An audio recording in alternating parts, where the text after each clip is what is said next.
Bueno, bienvenidas y bienvenidos. Yo agradecerle las palabras a Álvaro, pero ciertamente esto no es trabajo de una sola persona, sino del equipo que trabajamos todos los días en el Centro de Igualdad. Dicho esto, pues voy a presentaros a la primera persona que va a abrir las jornadas que empezamos hoy mismo.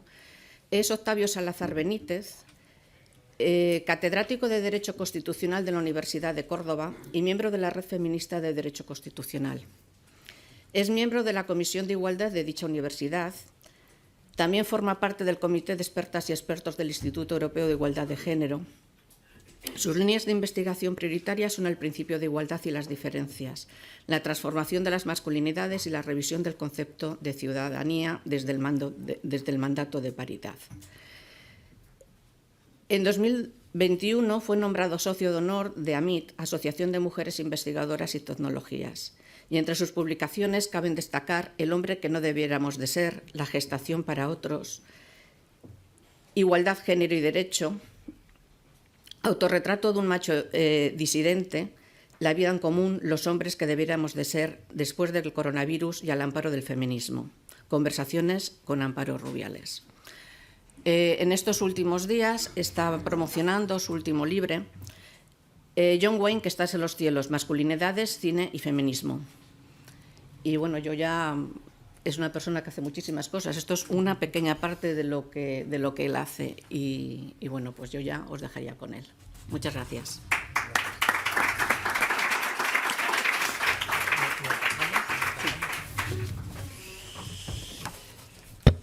Bueno, buenos días a todas y algún todo que ve por ahí. Somos todavía minoría, lamentablemente. Y bueno, empiezo dando las gracias, por supuesto, a Álvaro, a Lidia y a todo el equipo que ha organizado estas fantásticas jornadas que me permiten volver a esta ciudad donde me siento tan bien y donde es tan fácil sentirse bien. Y para mí es todo un honor, además, compartir el programa con compañeras, muchas de ellas queridas, porque hemos coincidido en muchos recorridos, ¿no? Como Mónica, que vendrá después, o Mabel Lozano, o la propia Amelia Tiganus, que vaya a escucharla el miércoles y que será sin duda emocionante, ¿no? Escuchar de primera mano sus propias vivencias, ¿no? Bueno, pues estoy aquí para hablar de un marco genérico de cómo enfrentarnos desde el ámbito jurídico a la prostitución. Yo me dedico al derecho constitucional y, por supuesto, claro, voy a darle un enfoque que tiene que ver muy especialmente con los derechos humanos, con los derechos fundamentales, pero también, y como es una de mis líneas prioritarias de investigación y de preocupación personal y también investigadora, voy a plantear qué pasa con los hombres con relación a la prostitución, ¿no? Porque me parece que ahí es donde está el meollo del asunto, ¿no? Decía Álvaro en su presentación que él tiene 2 hijas, ¿no? Y que ojalá, ¿no?, en ningún momento se vieran en situaciones parecidas, ¿no?, similares a las que viven muchas de las mujeres prostituidas. Y yo, que tengo un hijo, ¿no?, de 20 años, lo que pienso es que ojalá nunca, ¿no?, mi hijo se convierta en un putero, ¿no? Ese sería el horizonte en el cual al menos he intentado, ¿no?, educar a mi hijo, ¿no? Por lo tanto, voy a plantear esas 2 líneas, ¿no?, de reflexión con vosotros a lo largo de esta mañana. Espero ser lo suficientemente provocador como para que luego tengamos oportunidad en algún ratito, en algunos minutos que nos queden, para debatir o para que preguntéis o para plantear alguna reflexión, ¿no? Yo planteo ahí una gran pregunta, ¿no? Yo hablo de sistema prostitucional, luego explicaré el porqué, y planteo el debate si se trata de regular un derecho o abolir un privilegio, ¿no? Dejo ahí, yo luego daré mi respuesta, por supuesto es mi respuesta personal, subjetiva, y donde está mi compromiso de militancia con lo que yo entiendo que debe entenderse la igualdad de hombres y mujeres, ¿no? Pero, por supuesto, entiendo, ¿no?, que en esta sala puede haber opiniones discrepantes. Será además, pues, un gustazo poder debatir y poder reflexionar sobre ellas, ¿no? Y yo creo que plantearía, además, a su vez, 2 preguntas, ¿no?, sobre las cuales va a pivotar también mi intervención, ¿no? Si es equiparable la prostitución a una actividad laboral, y por lo tanto podemos regularla, ¿no?, como si fuera, pues, otro tipo, ¿no?, de profesión, ¿no?, de trabajo, ¿no? Se habla en muchos casos de las trabajadoras sexuales, ¿no? O si la prostitución, por el contrario, es una forma de violencia sobre las mujeres, ¿no? Eso que el Convenio de Estambul, ¿no?, denomina, identifica, ¿no?, como violencia sobre las mujeres, y por lo tanto tendríamos que aplicar, ¿no?, los mecanismos sancionadores y preventivos que nuestro ordenamiento jurídico, ¿no?, que afortunadamente es uno de los más avanzados en el ámbito europeo, tiene en relación con la violencia que hemos entendido tradicionalmente como violencia de género, pero que creo que hay que utilizar un término mucho más genérico y hablar de violencia sobre las mujeres o, en todo caso, de violencias machistas, ¿no? Por lo tanto, esas son las preguntas de entrada que planteo y sobre las que quiero que entre todas pues les vayamos dando algunas vueltas. ¿Cuáles son los presupuestos, digo ahí, epistemológicos, ¿no?, pero también creo que son presupuestos éticos desde los cuales yo me acerco a este tema? Es decir, cuáles son los presupuestos de mi mirada como investigador y también de mi mirada como persona militante en la igualdad, desde los cuales abordo este tema, ¿no? Y entonces siempre me gusta dejar claro cuáles son los presupuestos desde los cuales yo me voy a acercar al tema de la prostitución. En primer lugar, como decía antes, creo que es imposible hablar de este tema, como de cualquier otro tema, sin tener en cuenta el contexto sociopolítico y cultural, ¿no? Y yo entiendo que la prostitución realmente forma parte de un sistema, ¿eh?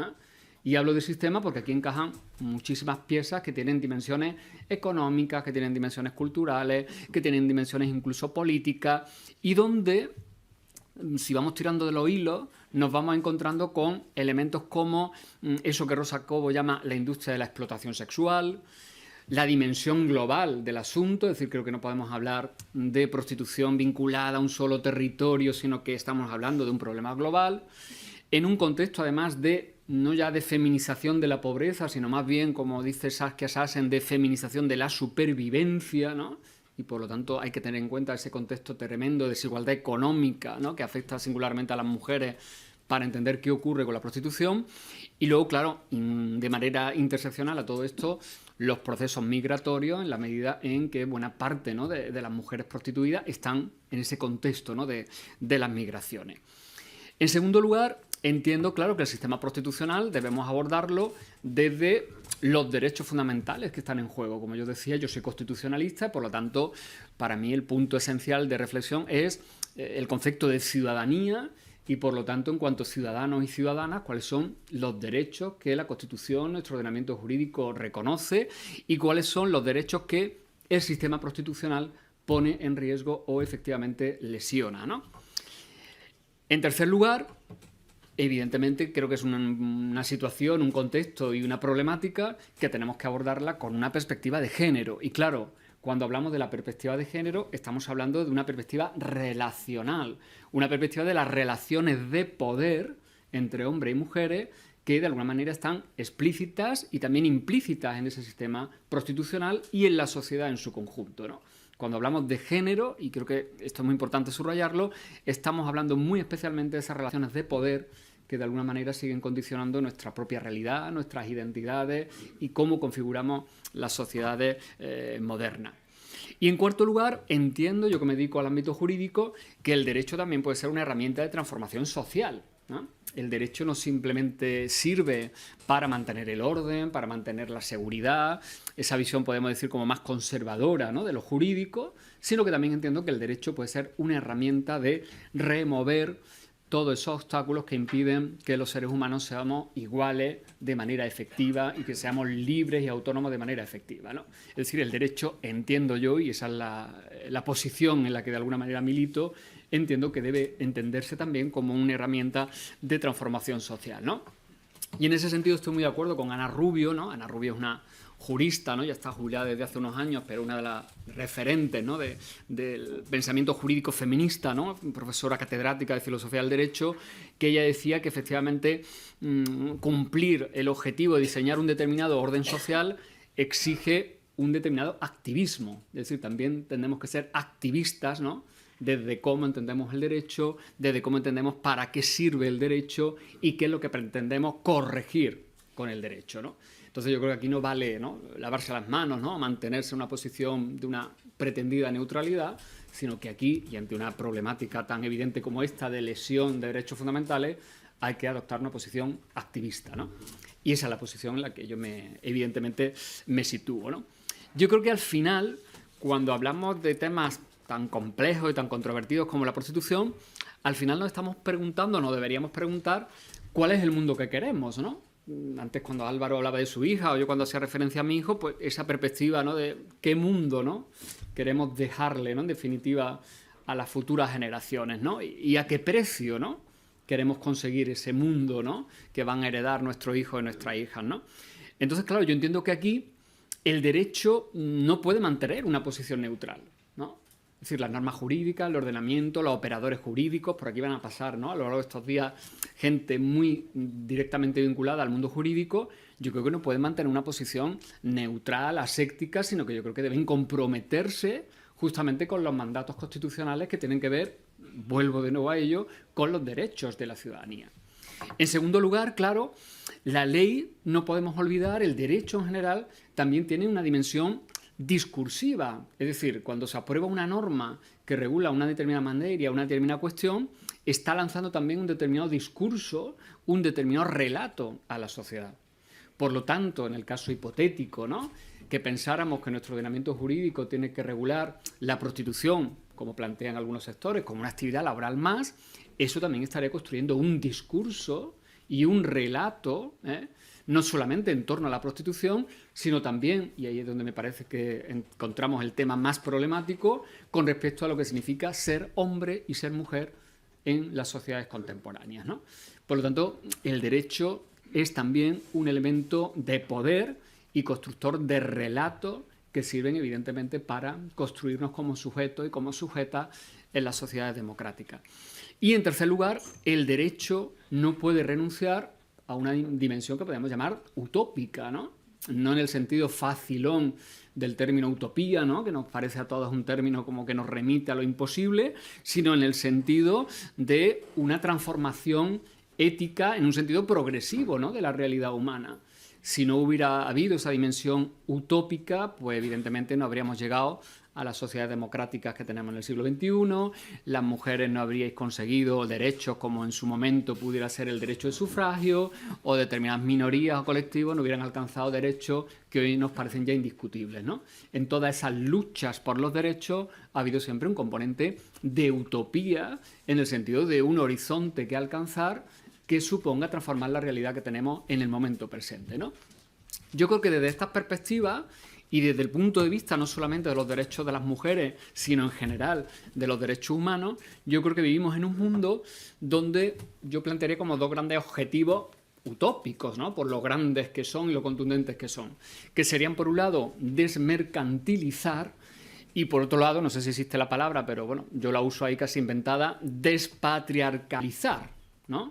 Es decir, tenemos un mundo donde los principales riesgos, ¿no?, para los derechos humanos vienen de unas leyes del mercado absolutamente salvajes y que no tienen en cuenta para nada los principios éticos que sustentan la democracia y los estados de derecho, y luego, evidentemente, un sistema patriarcal que, por mucho que se haya ido erosionando a lo largo de los últimos 3 siglos, sigue estando muy presente y sigue condicionando la realidad de hombres y mujeres. Y, efectivamente, en una realidad como la de la industria del sexo, ¿no?, o de la explotación sexual, como dice Rosa Cobo, esos dos elementos, la mercantilización y el patriarcado, se dan la mano y son primos hermanos muy bien avenidos, ¿eh? Por lo tanto, yo creo que el objetivo, el gran objetivo, ¿no?, sería efectivamente eso, desmercantilizar y despatriarcalizar, ¿no?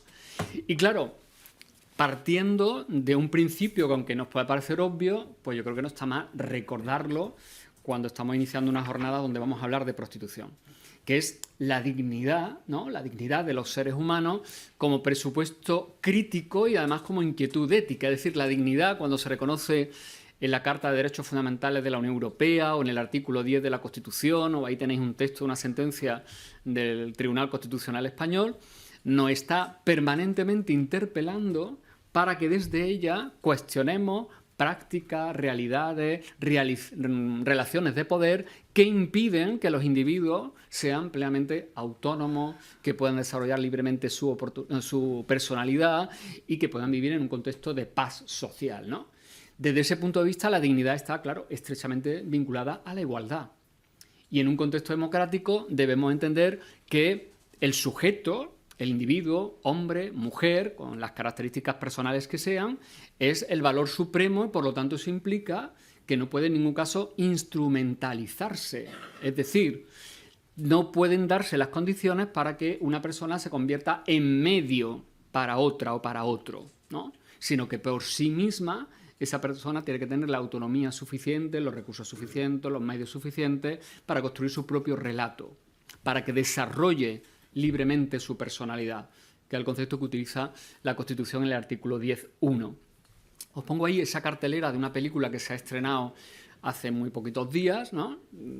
Habrá alguna referencia más al cine porque me gusta mucho el cine y creo que ahí encontramos muchísimas referencias que nos pueden servir de punto de apoyo, ¿no? En esta película de Fernando Franco, La consagración de la primavera, bueno, pues se plantea un debate que tiene mucho que ver con lo que vamos a hablar a continuación, ¿no? En ella el protagonista es un chico que tiene parálisis cerebral y entonces la película se plantea la necesidad de cómo satisfacer las necesidades sexuales de este chico, ¿no? Y si por lo tanto teníamos que pensar o hacer posible, ¿no?, unas hipotéticas, ¿no?, trabajadoras sexuales, ¿no?, destinadas, ¿no?, a satisfacer, ¿no?, las necesidades sexuales de este chico que por su discapacidad, no puede lógicamente tener una sexualidad como el resto de personas, ¿no? Y claro, ahí está el debate si efectivamente podemos plantearnos si la sexualidad es o no un derecho, si efectivamente podemos reconocer esa asistencia sexual como un trabajo, quiénes desempeñarían ese trabajo, en qué condiciones, etcétera, etcétera, ¿no? O si de entrada es un debate que ni siquiera nos tendríamos que plantear, ¿no? Porque ahí está en juego, ¿no?, la instrumentalización, la dignidad, ¿no?, ese valor absoluto del sujeto, ¿no? Entonces, bueno, lo dejo ahí simplemente como curiosidad por si os apetece ver la peli y para que podáis continuar con este debate, ¿no? Yo creo que además tenemos que situarnos, cuando hablamos de prostitución, he tratado de hacer aquí como un esquema, que no sé si lo he conseguido del todo, donde creo que están interrelacionados todos esos elementos, ¿no? Y muchos de ellos van a ir abordándose en las sesiones siguientes, ¿no? Vivimos en un mundo, en una sociedad, como lo califican algunas expertas, de cultura pornificada, ¿eh? No solamente porque la pornografía en sí, ¿no?, genere, ¿no?, ya un determinado imaginario, unas determinadas necesidades, y luego Mónica Alario, que intervendrá después, lo va a explicar muchísimo mejor que yo, sino porque en general la cultura que tiene que ver con lo que vemos en las redes sociales, con lo que escuchamos a través de la música, con las imágenes que nos rodean permanentemente en los móviles, en las tabletas, en los ordenadores. Es una cultura donde hay una determinada mirada sobre, muy especialmente, los cuerpos y la sexualidad de las mujeres, ¿no? Y que tiene que ver fundamentalmente con la explotación, ¿no?, y el rendimiento incluso económico de los cuerpos de las mujeres. Esa pornografía y esa cultura pornificada, lógicamente, contribuye en gran medida a generar una demanda, ¿no?, de los sujetos que yo llamo ahí sujetos prostituidores, ¿no?, o prostituyentes, o que podríamos llamar de manera mucho más rotunda los puteros, ¿no? Y efectivamente es la demanda la que efectivamente genera que existan mujeres prostituidas. Para alimentar esa prostitución, pues es necesario, ¿no?, el mecanismo de la trata, ¿no?, con fines de explotación sexual, y todo esto al mismo tiempo mantiene en nuestras sociedades todavía vivo eso que desde el feminismo se llamó el contrato sexual, ¿no?, y por lo tanto esa especie de pacto no escrito entre hombres y mujeres mediante el cual los hombres podemos apropiarnos, ¿no?, de los trabajos, de los cuerpos, de las capacidades de las mujeres, ¿no?, a cambio, ¿no?, bueno, de un supuesto amor, de una supuesta entrega, de una supuesta posesión, ¿no? El matrimonio, ¿no?, durante siglos fue la plasmación más rotunda de ese contrato sexual, pero ese contrato sexual también se expresa en otro tipo de relaciones, como puede ser la que existe entre un sujeto prostituidor y una mujer prostituida. Todo esto se convierte, claro, en una escuela de educación sexual, ¿no?, y al mismo tiempo en una escuela sobre cómo entendemos lo que significa ser un hombre y una mujer en las sociedades contemporáneas, ¿no? Por eso pongo ahí esos dos cuadros, ¿no?, esos dos cuadros famosos donde vemos distintas imágenes, ¿no?, donde se representan lo masculino y lo femenino, ¿no? Es decir, lo relevante, ¿no?, de la pornografía, de la prostitución y de todas estas cuestiones que van a ir saliendo a lo largo de estas jornadas, no es solamente la situación de las mujeres prostituidas, que por supuesto es el problema esencial, sino cómo también desde ahí se nos está permanentemente trasladando a todos y a todas, a la sociedad en su conjunto, un determinado imaginario sobre lo que significa ser un hombre y lo que significa ser una mujer. El valor que tiene el cuerpo de un hombre, el valor que tiene el cuerpo de una mujer. Y cómo a partir de ahí articular determinadas relaciones entre uno y otras. ¿En qué contexto estamos desde el punto de vista de los derechos de las mujeres, ¿no? De las conquistas progresivas de derechos de las mujeres, ¿no? Pues voy a tratar de resumirlo de manera muy rápida en esta diapositiva a continuación. Vivimos en sociedades formalmente iguales, es decir, sociedades como la nuestra, donde tenemos un ordenamiento jurídico, donde se nos dice todos somos iguales ante la ley, no puede haber discriminación por razón de sexo, donde tenemos incluso toda una serie de leyes, como la Ley de Igualdad del 2007, la Ley contra la Violencia de Género, tratados internacionales, donde se insiste, ¿no?, en esa igualdad, pero al mismo tiempo la realidad, los hechos, nos siguen demostrando que la igualdad real, la igualdad de hecho, está lejos de conseguirse, ¿no? Podemos poner muchísimos datos que evidencian, ¿no?, como desde el punto de vista laboral, desde el punto de vista económico, desde el punto de vista del acceso a los puestos de poder o desde el punto de vista de las violencias sexuales o las violencias machistas en general, seguimos viviendo en situación de desigualdad. Porque, de alguna manera, estamos en un contexto de eso que llamaba Alicia Puleo los patriarcados de consentimiento, ¿no? Es decir, un modelo patriarcal que ya no tiene normas que de manera coactiva nos impongan determinados comportamientos sexistas, como sí pudieron ser en otras épocas, por ejemplo, durante el franquismo, incluso el derecho establecía una división sexista, ¿no?, en cuanto al papel de hombres y mujeres, pero aunque no tengamos esas normas coactivas, sí tenemos una cultura, llamado así de manera general, donde efectivamente seguimos reproduciendo comportamientos muy patriarcales y todos y todas, de alguna manera, consentimos, ¿no?, en la reproducción de ese patriarcado, ¿no? Muchas veces de manera inconsciente, porque hemos sido socializados y socializadas en esa cultura patriarcal, ¿no? A eso a lo que se refiere Alicia Puleo cuando habla de los patriarcados de consentimiento. Por lo tanto, tenemos unas sociedades donde ese contrato social, que en términos constitucionales, ¿no?, ha servido para organizar la convivencia, sigue teniendo por debajo, podríamos decir, el contrato sexual, ¿no? Ese famoso contrato sexual, ¿no?, teorizado, ¿no?, por el feminismo. Un contrato sexual que pone el foco muy especialmente en los cuerpos y las capacidades de las mujeres, ¿no?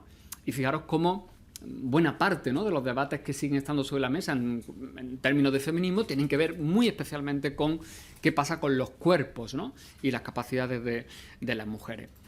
Todo esto se ve agravado en un contexto donde el modelo neoliberal, desde el punto de vista económico y desde el punto de vista político, pues evidentemente ha generado un vínculo tremendamente cómplice y estrecho con el patriarcado, ¿no? Como decíamos antes, ¿no?, esa mercantilización, ¿no?, ese modelo neoliberal, ¿no?, de las leyes del mercado y el patriarcado, pues podemos decir que son casi primos hermanos, y evidentemente esa fusión en la que estamos ahora mismo repercute muy especialmente de manera negativa en la posición de los más vulnerables y sobre todo, claro, las más vulnerables, ¿no?, que seguís siendo las mujeres, ¿no? Y ese aparato de poder se mantiene muy especialmente por las violencias machistas, y cuando hablo ahí de violencia me refiero a todo tipo de violencia, no solamente la física o la sexual, sino también violencia de tipo económico o violencia psicológico o violencia simbólica, ¿no? Y una posición de las mujeres, que a mí me gusta mucho utilizar ese término que utiliza Maggie Barrere, ¿no?, que es una filósofa del derecho del País Vasco, que habla de la subordiscriminación de las mujeres, ¿no?, para referirse a ese carácter estructural, ¿no?, que tiene la discriminación de las mujeres, que efectivamente no tiene que ver con la de un colectivo, con la de una minoría, sino que tiene un carácter estructural en cuanto que sois la mitad, ¿no?, de la ciudadanía, y en cuanto que obedece a unas causas estructurales, culturales y políticas, ¿no?, que evidentemente tienen raíces mucho más profundas, ¿no? En este contexto estamos asistiendo además a una extensión cada vez mayor de una cultura de alguna manera regida por esos tres elementos que os pongo ahí. Esa idea del individualismo posesivo, es decir, por encima de todo lo que importa es el individuo. Hay una visión muy individualista, ¿no? Y además el individuo que posee, que tiene cosas, que adquiere cosas, ¿no? El éxito se mide en función de nuestra capacidad de tener cosas, de comprar, de consumir, de gastar dinero, un cochazo, una casa en la playa, etcétera, etcétera, etcétera. Los deseos entendidos como derechos, fijaros que antes hablábamos de el chico este con parálisis cerebral, si efectivamente esa necesidad sexual puede entenderse como un derecho, el deseo de un chico, de una chica, de ser padre o madre, puede convertirse en un derecho que legitime, por ejemplo, la gestación subrogada. Es decir, estamos entrando en un territorio donde tendríamos que preguntarnos si efectivamente los deseos individuales como pueden ser, pues eso, desde casarte o tener una casa o tener un niño o comprarte un avión, si efectivamente eso tiene la dimensión jurídica de derecho. Porque claro, ahí está una clave esencial a la hora de ver cómo regulamos una determinada realidad. Y luego otra idea tremenda, ¿no?, que esto lo ha estudiado también muy bien el feminismo, que es esa idea de la libre elección y el consentimiento, ¿no? Es decir, cómo entendemos esa capacidad de los seres humanos, hombres y mujeres, para tomar decisiones libres, por lo tanto, obligarse en virtud de esas decisiones libres. Claro, cuando se habla de la libre elección, pareciera que todos estamos en las mismas condiciones en el punto de partida, o que todas y todos tenemos los mismos recursos sociales, económicos, culturales, de formación, para poder tomar una determinada decisión libre y autónoma, ¿no? Y efectivamente la libre elección hay como una especie de mantra, ¿no?, que parece sugerir que, bueno, en virtud del consentimiento que da una persona libre, pues ya todo vale. Bueno, habría que analizar si efectivamente ese posible consentimiento de una persona en una determinada actividad, un determinado acto, está o no condicionado por una falta de recursos, por una situación de vulnerabilidad o por una incapacidad para tomar decisiones de manera autónoma, ¿eh? Entonces, mucho cuidado, porque el neoliberalismo nos vende insistentemente esa idea de que todo vale y, por lo tanto, el individuo, hombre, mujer, el que tiene que ser autónomo para tomar todas las decisiones que tengan que ver con su vida. Y, por lo tanto, para obligarse a través de un contrato, de un pacto, de un acuerdo, con las obligaciones que deriven de ese acuerdo, ¿no? Vivimos, como decía antes, en una cultura pornificada. Todo este contexto, además, le sumamos, ¿no?, ese contexto, podemos decir, del imaginario, ¿no?, cultural, donde tenemos esa visión, ¿no?, de lo que representan los cuerpos, insisto, y la sexualidad de las mujeres. Yo pongo ahí un famoso anuncio de hace unos años, ¿no?, de Dolce & Gabbana, ¿no?, que generó una denuncia, ¿no?, del Instituto de la Mujer y fue retirado, etcétera, etcétera. Pero imágenes como esas las vemos insistentemente, pues, por ejemplo, en los vídeos musicales, ¿no?, que consumen la mayor parte de nuestros hijos, de nuestra hija, de la gente más joven. Y por lo tanto vivimos en un contexto de violencia estructural y simbólica. Las mujeres, muy especialmente las mujeres, sufrís permanentemente violencia estructural y simbólica. Por lo tanto, en este contexto, con todos estos elementos que yo he tratado aquí de desgranar de manera muy esquemática, es donde creo que hay que colocar justamente el debate sobre la prostitución. No podemos hablar de la prostitución como si fuera una realidad al margen de esto, ¿no? Tenemos que ubicarla en este contexto, ¿no? Los conocimientos tienen que situarse, ¿no?, como dice también la epistemología feminista, ¿no?, porque si no seguramente estaremos llegando a conclusiones erróneas y en la mayor parte de los casos injustas, ¿no? Y claro, creo que todos tenemos muy presente esto de hace apenas unos días. Esto es la expresión más evidente de todo lo que he explicado antes. No hace falta darle más vueltas, ¿no? No solamente aquello, sino también esto. Es decir, no solamente la acción de los chicos de ese colegio mayor, sino también la reacción de las colegialas del otro, ¿no?, del otro colegio mayor, ¿no?, donde, bueno, de alguna manera le quitaban hierro al asunto y decían que, bueno, que aquello era, en fin, que no era un canto machista. Se ha movido un poquito la de esa, pero bueno, que no era para darle tanto bombo, tanta importancia, que era una tradición, que son sus amigos, etcétera, etcétera, ¿no? Es decir, ahí estamos evidentemente ante una situación de violencia simbólica, ¿no? Pierre Bourdieu lo explica muy bien en su libro sobre la dominación masculina, ¿no? En una situación de violencia simbólica, las personas que están sometidas a esa violencia, de alguna manera son cómplices de esa violencia. Y están tan metidas en esa estructura de dominación que incluso no cuestionan esa estructura de dominación, sino que incluso la justifican. Entonces yo creo que aquí es evidente, ¿no? Y claro, y no es tampoco casual el lenguaje, ¿no? Putas, ¿no? Esa denominación, que claro, tiene que ver con lo que vamos a contar luego, ¿no? Ese calificativo que se lanza, ¿no?, a las mujeres con toda una carga simbólica detrás, ¿eh? No se utiliza otro tipo de apelativo, ¿no? Putas y unas ninfómanas, en el sentido de que hay ahí una determinada mirada sobre el cuerpo, la sexualidad de las mujeres. Eso es violencia, violencia simbólica, y que tiene que ver con esa violencia estructural que sufren las mujeres, ¿no? Y luego, claro, todo esto va penetrando, ¿no?, en otras formas, ¿no?, de explotación, de prostitución, también podríamos llamarlo, como eso que se está llamando, ¿no?, el sugar dating, ¿no? Todo ese tipo de contactos, ¿no? Que chicas jóvenes cada vez más hacen con hombres mayores, ¿no? A través de las redes sociales, a cambio de dinero, ¿no? De tener determinadas experiencias de lujo. Bueno, pues ya se comprometen a acompañarlos, a ir con ellos de viaje, ¿no? A realizar determinadas actividades, ¿no? Y ahí encontramos a muchas chicas jóvenes que incluso cuando hablas con ellas, ¿no? Esto es un reportaje que se publicó hace unos días en El País, pues incluso justifican, ¿no? Como una manera, ¿no? Podemos decir fácil, ¿no? Entre comillas, de conseguir un determinado dinero, ¿no?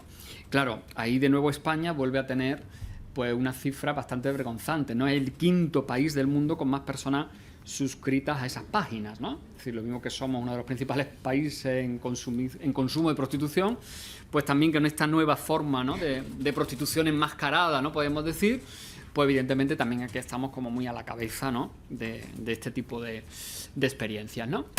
Y luego, claro, contextualizando mucho más el momento en el que estamos evidentemente en un momento de gran eclosión del feminismo, de las reivindicaciones feministas, de las conquistas de igualdad, ¿no? Porque no hay que poner en duda, ¿no? Que en las últimas 2 décadas se ha producido un avance muy significativo en nuestro país, sin duda, en materia de leyes, de también protagonismo social del movimiento feminista, antes de la pandemia muy especialmente, ¿no? Todas recordamos, ¿no? Los 8 de marzo, la huelga, las manifestaciones contra la sentencia de la manada, las reivindicaciones del 25 de noviembre, incluso hay quien habla de una 4ª ola, ¿no? Feminista. Pero claro, al mismo tiempo que estamos en ese momento, ¿no? En esa especie de gran ola, ¿no? Como se denomina de manera muy gráfica, ¿no? Esa grande sacudida del movimiento feminista, también estamos en un momento de reacción, ¿eh?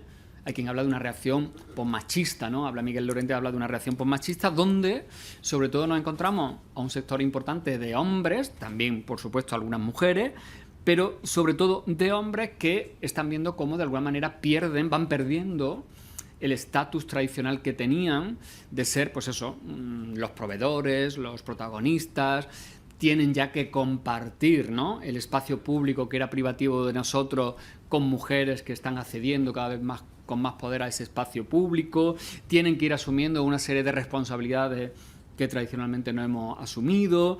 Entonces van viendo cómo pierden, por así decirlo, un cierto estatus que durante siglos tuvo para ellos la masculinidad. Y eso se está traduciendo en un sector importante de la ciudadanía, no solamente de nuestro país, sino de otros muchos países del mundo, en un discurso reactivo frente al feminismo, en un discurso negacionista incluso, por ejemplo, de la violencia de género, cuestionador de las leyes de igualdad, con evidentemente discursos absolutamente facilones, sin fundamentación científica ninguna, pero que corren como la pólvora, por ejemplo, en redes sociales y que además logran un mayor grado de legitimidad desde el momento que tenemos partidos políticos que los avalan, que los incorporan, ¿no? En sus proyectos y que son partidos que estamos viendo que están llegando a los parlamentos y lamentablemente, entiendo yo, a los gobiernos incluso de muchos países de la Unión Europea, ¿no? Por lo tanto, estamos justo en este momento especialmente delicado, ¿eh? Especialmente delicado y complejo porque efectivamente tenemos esa parte muy positiva, ¿no? De avance del feminismo, pero tenemos esta reacción, ¿no? Hay quien piensa, ¿no? De manera muy optimista que quizás sean un poco como los últimos estertores ya, ¿no? De ese machismo cuando ya está a punto de extinguirse, ¿no? Ojalá, pero claro, no hay que dormirse en los laureles porque evidentemente la situación puede ir a peor. Bien, hecho este contexto en el cual yo quería situarme, ¿no? Para poder hablar con mayor, entiendo, legitimidad de sobre todo lo que van a ser mis conclusiones, pues creo que también tendríamos que hacer un repaso, aunque sea también muy breve, ¿no? Y muy sistemático, de los modelos ideológicos que tradicionalmente ha habido para abordar desde el punto de vista jurídico la prostitución, ¿no? Todo esto nos llevaría aquí toda la mañana. Yo simplemente voy a daros algunas pinceladas y poneros algún ejemplo para que nos situemos, ¿no? Yo ahí lo he dividido en 2 grupos. Podríamos hablar de sistemas permisivos y otros sistemas que lo que buscan es la eliminación, ¿no? del fenómeno de la prostitución. Empezando por los que persiguen la eliminación, ¿no? Nos encontramos con 2 posiciones, ¿no? Tradicionalmente ha habido 2 posiciones, las prohibicionistas y las abolicionistas, ¿no?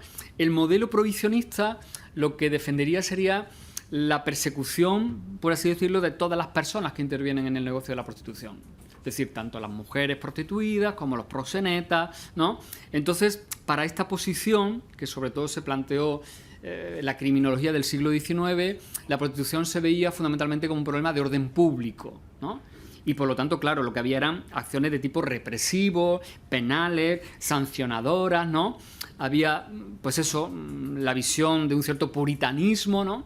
Que entendía que el hecho de la prostitución atentaba contra las buenas costumbres, contra la moral, y por lo tanto había que prohibirla radicalmente, pero incluyendo, ¿no?, en esa posición sancionadora también a las mujeres, ¿no?, a las mujeres prostituidas, ¿no? Este modelo prohibicionista, pues por ejemplo, el que en nuestro país estuvo vigente durante un tiempo mientras que estuvo en vigor la llamada Ley de Peligrosidad y Rehabilitación Social, una ley que se aprobó en el año 70, ¿no?, y que además de perseguir la prostitución, pues también pues, sabéis que perseguía pues conductas como por ejemplo la homosexualidad, ¿no?, y que estuvo vigente, ¿no?, hasta unos años después de aprobada la Constitución. Es un modelo que está vigente en algunos estados norteamericanos y también está vigente en Irlanda, ¿no? No es casual que en Irlanda, ¿no?, que es un país de una honda raigambre católica, pues apueste, ¿no?, por este tipo de modelo. El modelo abolicionista, sin embargo, lo que se coloca es en la posición fundamentalmente de la víctima, de la mujer prostituida como una víctima, y entienden que efectivamente hay que proteger a esta mujer, no hay que sancionarla, sino que en todo caso hay que adoptar medidas sociales y de tipo educativo para de alguna manera reintegrarla a la sociedad, y las medidas sancionadoras deben dirigirse pues, fundamentalmente al proxeneta y a los clientes, ¿no?, que son los que generan en todo caso la situación de las mujeres prostituidas, ¿no? Por supuesto, desde esta posición se entiende que en ningún caso podría regularse como una actividad laboral, porque eso debería convertir al Estado en una especie del mayor proxeneta, ¿no?, en la medida que reconocería, ¿no?, determinadas situaciones de explotación a las que incluso le daría un valor jurídico. Como sabéis, este modelo es el que se ha extendido más en los países nórdicos, Noruega, Finlandia, Suecia, Francia, luego vamos a ver la ley francesa, y aquí efectivamente, además de incriminar, ¿no?, a los que se benefician de la prostitución, pues se desarrollan pues, toda una serie de medidas que tratan fundamentalmente de integrar de manera sociolaboral, ¿no?, a las mujeres que están en ese contexto de prostitución. Dentro de los modelos permisivos nos encontraríamos los modelos reglamentistas y los modelos legalizadores. Los modelos reglamentistas son aquellos que interpretan la prostitución como algo que no se puede evitar y, por lo tanto, como no se puede evitar, mejor reglamentarlo, pero sobre todo de la perspectiva de lo que tiene que ver con el orden público, la seguridad o de alguna manera los controles sanitarios, ¿no?, de las personas que intervienen en el fenómeno de la prostitución, ¿no? Entonces, fundamentalmente en este modelo no se trata tanto de proteger a las mujeres prostituidas, sino más bien de proteger a la sociedad frente a ellas, ¿no? Es la sociedad la que debe mantener, ¿no?, un estado de tranquilidad, de seguridad, que el fenómeno de la prostitución vendría a perturbarlo, ¿no? Este modelo está previsto en algunos países como Grecia, Turquía, Dinamarca, Suiza, y es el que vamos a ver que está muy presente en algunas ordenanzas municipales aprobadas en ciudades españolas en los últimos años, ¿no?, donde lo que se pretende es reglamentar el fenómeno de la prostitución, sobre todo lo que tiene que ver con el uso del espacio público, ¿no?, y de qué manera, sobre todo, claro, la prostitución callejera puede alterar, ¿no?, las condiciones de seguridad, puede afectar a menores de edad y puede perturbar de alguna manera la tranquilidad y la convivencia ciudadana. Eso sería el modelo reglamentista. Y el modelo legalizador, ¿no?, que encontramos en países como Alemania o como Holanda, Nueva Zelanda, también en algunos estados de Australia y en Nevada, por ejemplo. Aquí, fundamentalmente, por lo que se caracteriza este modelo, es efectivamente por entender que la prostitución puede ser una actividad laboral más y que, por lo tanto, tiene que someterse, ¿no?, a los mismos estándares de regulación, ¿no?, de las condiciones de cualquier otra relación laboral, ¿no? Y que, por lo tanto, eso implica que la prostitución interviene, ¿no?, en el sistema contributivo general, y se entiende que la actividad ejercida libre y voluntariamente pues, debe ser regulada por los poderes públicos como cualquier otra actividad profesional, ¿no? Esos serían, por lo tanto, los 4 grandes modelos, ¿no?, que nos encontramos desde el punto de vista histórico y a nivel comparado, ¿no? Ahí tenéis, bueno, los 2 ejemplos, ¿no?, quizás más de los que más se ha hablado en cuanto al modelo de legalización del trabajo sexual, que sería el modelo holandés, o la ley alemana, ¿no?, que se reformó en el año 2017, ¿no? Por ejemplo, en el caso de Holanda, las prostitutas deben obtener un permiso municipal, deben de darse de alta, ¿no?, deben cotizar, ¿no?, como el resto de profesiones. Y en el caso de la ley alemana, ¿no?, es una ley donde efectivamente se habla directamente, por ejemplo, de acto sexual negociado. Se delimitan los sujetos entre trabajadora sexual y los titulares del negocio de la prostitución. Se habla de 4 escenarios posibles: los sitios locales de prostitución, los vehículos, los eventos y las agencias de prostitución. Se deja muy claro que son el cliente y la trabajadora quienes definen los márgenes de ejecución de la actividad. Hay un registro para la obtención del permiso de trabajo, es decir, deben registrarse las mujeres para realizar esta actividad profesional, ¿no? Y bueno, establecen toda una serie de requisitos administrativos, de controles sanitarios, etcétera, etcétera, para los locales, ¿no?, que se dedican a este tipo de realidades, ¿no? Efectivamente, los análisis que se han hecho de sistemas como el de Alemania o como el de Holanda es que efectivamente no ha logrado ese objetivo, ¿no?, de reducir la prostitución o de tenerla o llevarla a mayores controles, sino que en definitiva lo que ha hecho ha sido aumentar la demanda y también alimentar, claro, el fenómeno de la trata, en cuanto que se ha generado todo un negocio que hay que nutrir de material humano, ¿eh? Entonces, claro, ¿dónde están esas cientos, miles de mujeres dispuestas libremente, ¿no?, a ser parte de ese negocio sexual? Pues en gran medida proceden del fenómeno de la trata. Entonces, todos los estudios que se han hecho en los últimos años, pues evidentemente nos hablan de eso, ¿no?, de cómo Alemania, por ejemplo, se ha ido convirtiendo en el mayor burdel de Europa, ¿no?, y en cómo han ido proliferando espacios donde, bueno, pues se ofrece la prostitución como quien ofrece, pues no sé, una hamburguesa y una bebida y unas patatas fritas, pues una hamburguesa, una bebida, unas patatas fritas y una mujer, ¿no?, para usar y abusar de ella, ¿no? En nuestro caso, en el caso de nuestro ordenamiento jurídico, nos encontramos un absoluto caos desde el punto de vista normativo. Es decir, no tenemos una ley donde se regule de manera exhaustiva la realidad de la prostitución. Nos encontramos además unos vaivenes desde el punto de vista legislativo a veces difíciles incluso de analizar, ¿no?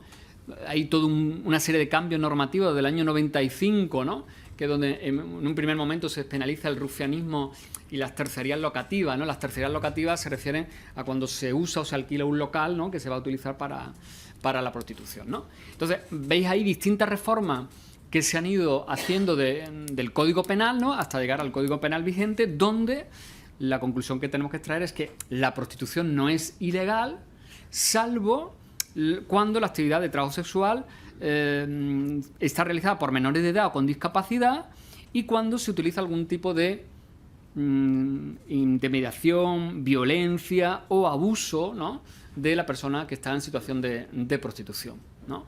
Pero no existe un marco genérico en nuestro Código Penal de prohibición tajante de la prostitución, ¿no? Fijaros ahí, en el año 2015 se precisa que siempre habrá explotación cuando la víctima se encuentre en situación de vulnerabilidad personal económica o se le impongan condiciones gravosas, desproporcionadas o abusivas en el ejercicio de la prostitución, ¿eh? Todo esto vamos a ir viendo cómo nuestro marco jurídico ha ido tratando de responder a la situación, ¿no? En el año 2007, o sea que hace ya muchos años, en la Comisión Mixta de Derechos de la Mujer y de la Igualdad de Oportunidades de las Cortes Generales se elaboró un informe, ¿no?, titulado La prostitución en nuestro país, donde, entre otras conclusiones, ¿no?, en ese informe se decía que efectivamente la posibilidad de regular la prostitución como una profesión tendría graves consecuencias, ¿no?, en la situación de los derechos y la legislación en materia de derechos de las mujeres, ¿no? Pero evidentemente era un informe simplemente orientativo de propuestas que después del 2007 no dio lugar realmente a ninguna apuesta legislativa seria sobre este tema.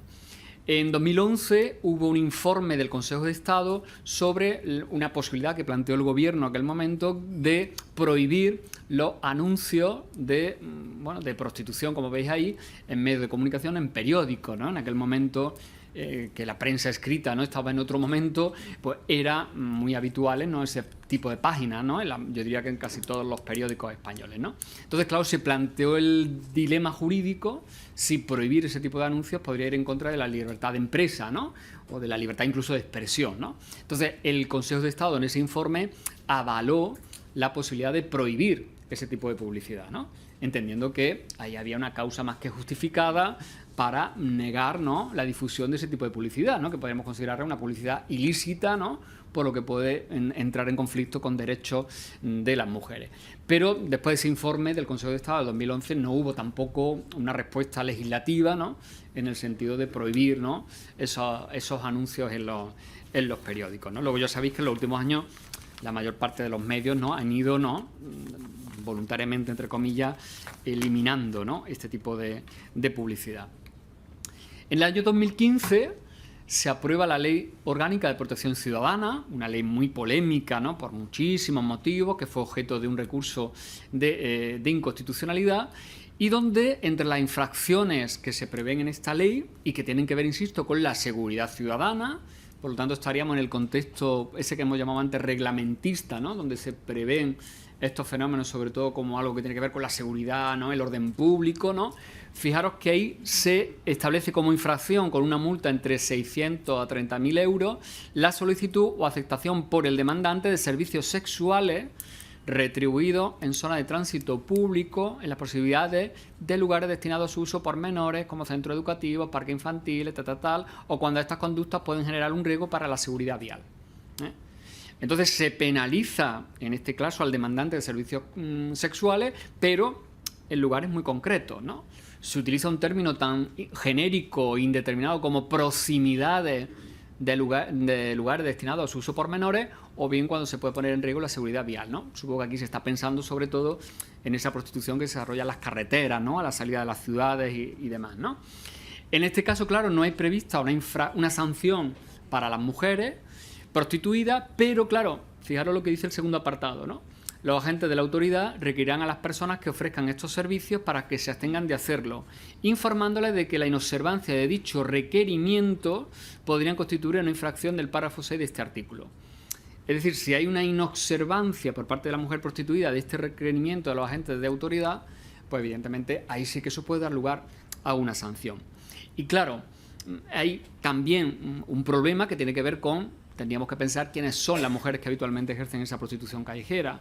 En muchos casos van a ser, por ejemplo, mujeres migrantes en situación irregular, en condiciones administrativas no regularizadas, por lo tanto que ya van a tener una situación de vulnerabilidad extrema y de inseguridad con respecto a un requerimiento, ¿no?, de los agentes de autoridad, que lo primero que le van a decir es que se identifiquen, ¿no?, que muestren cuál es su documentación, etcétera, etcétera, ¿no? Es decir, que hay que situarse, ¿no?, muy especialmente en ese contexto, ¿no?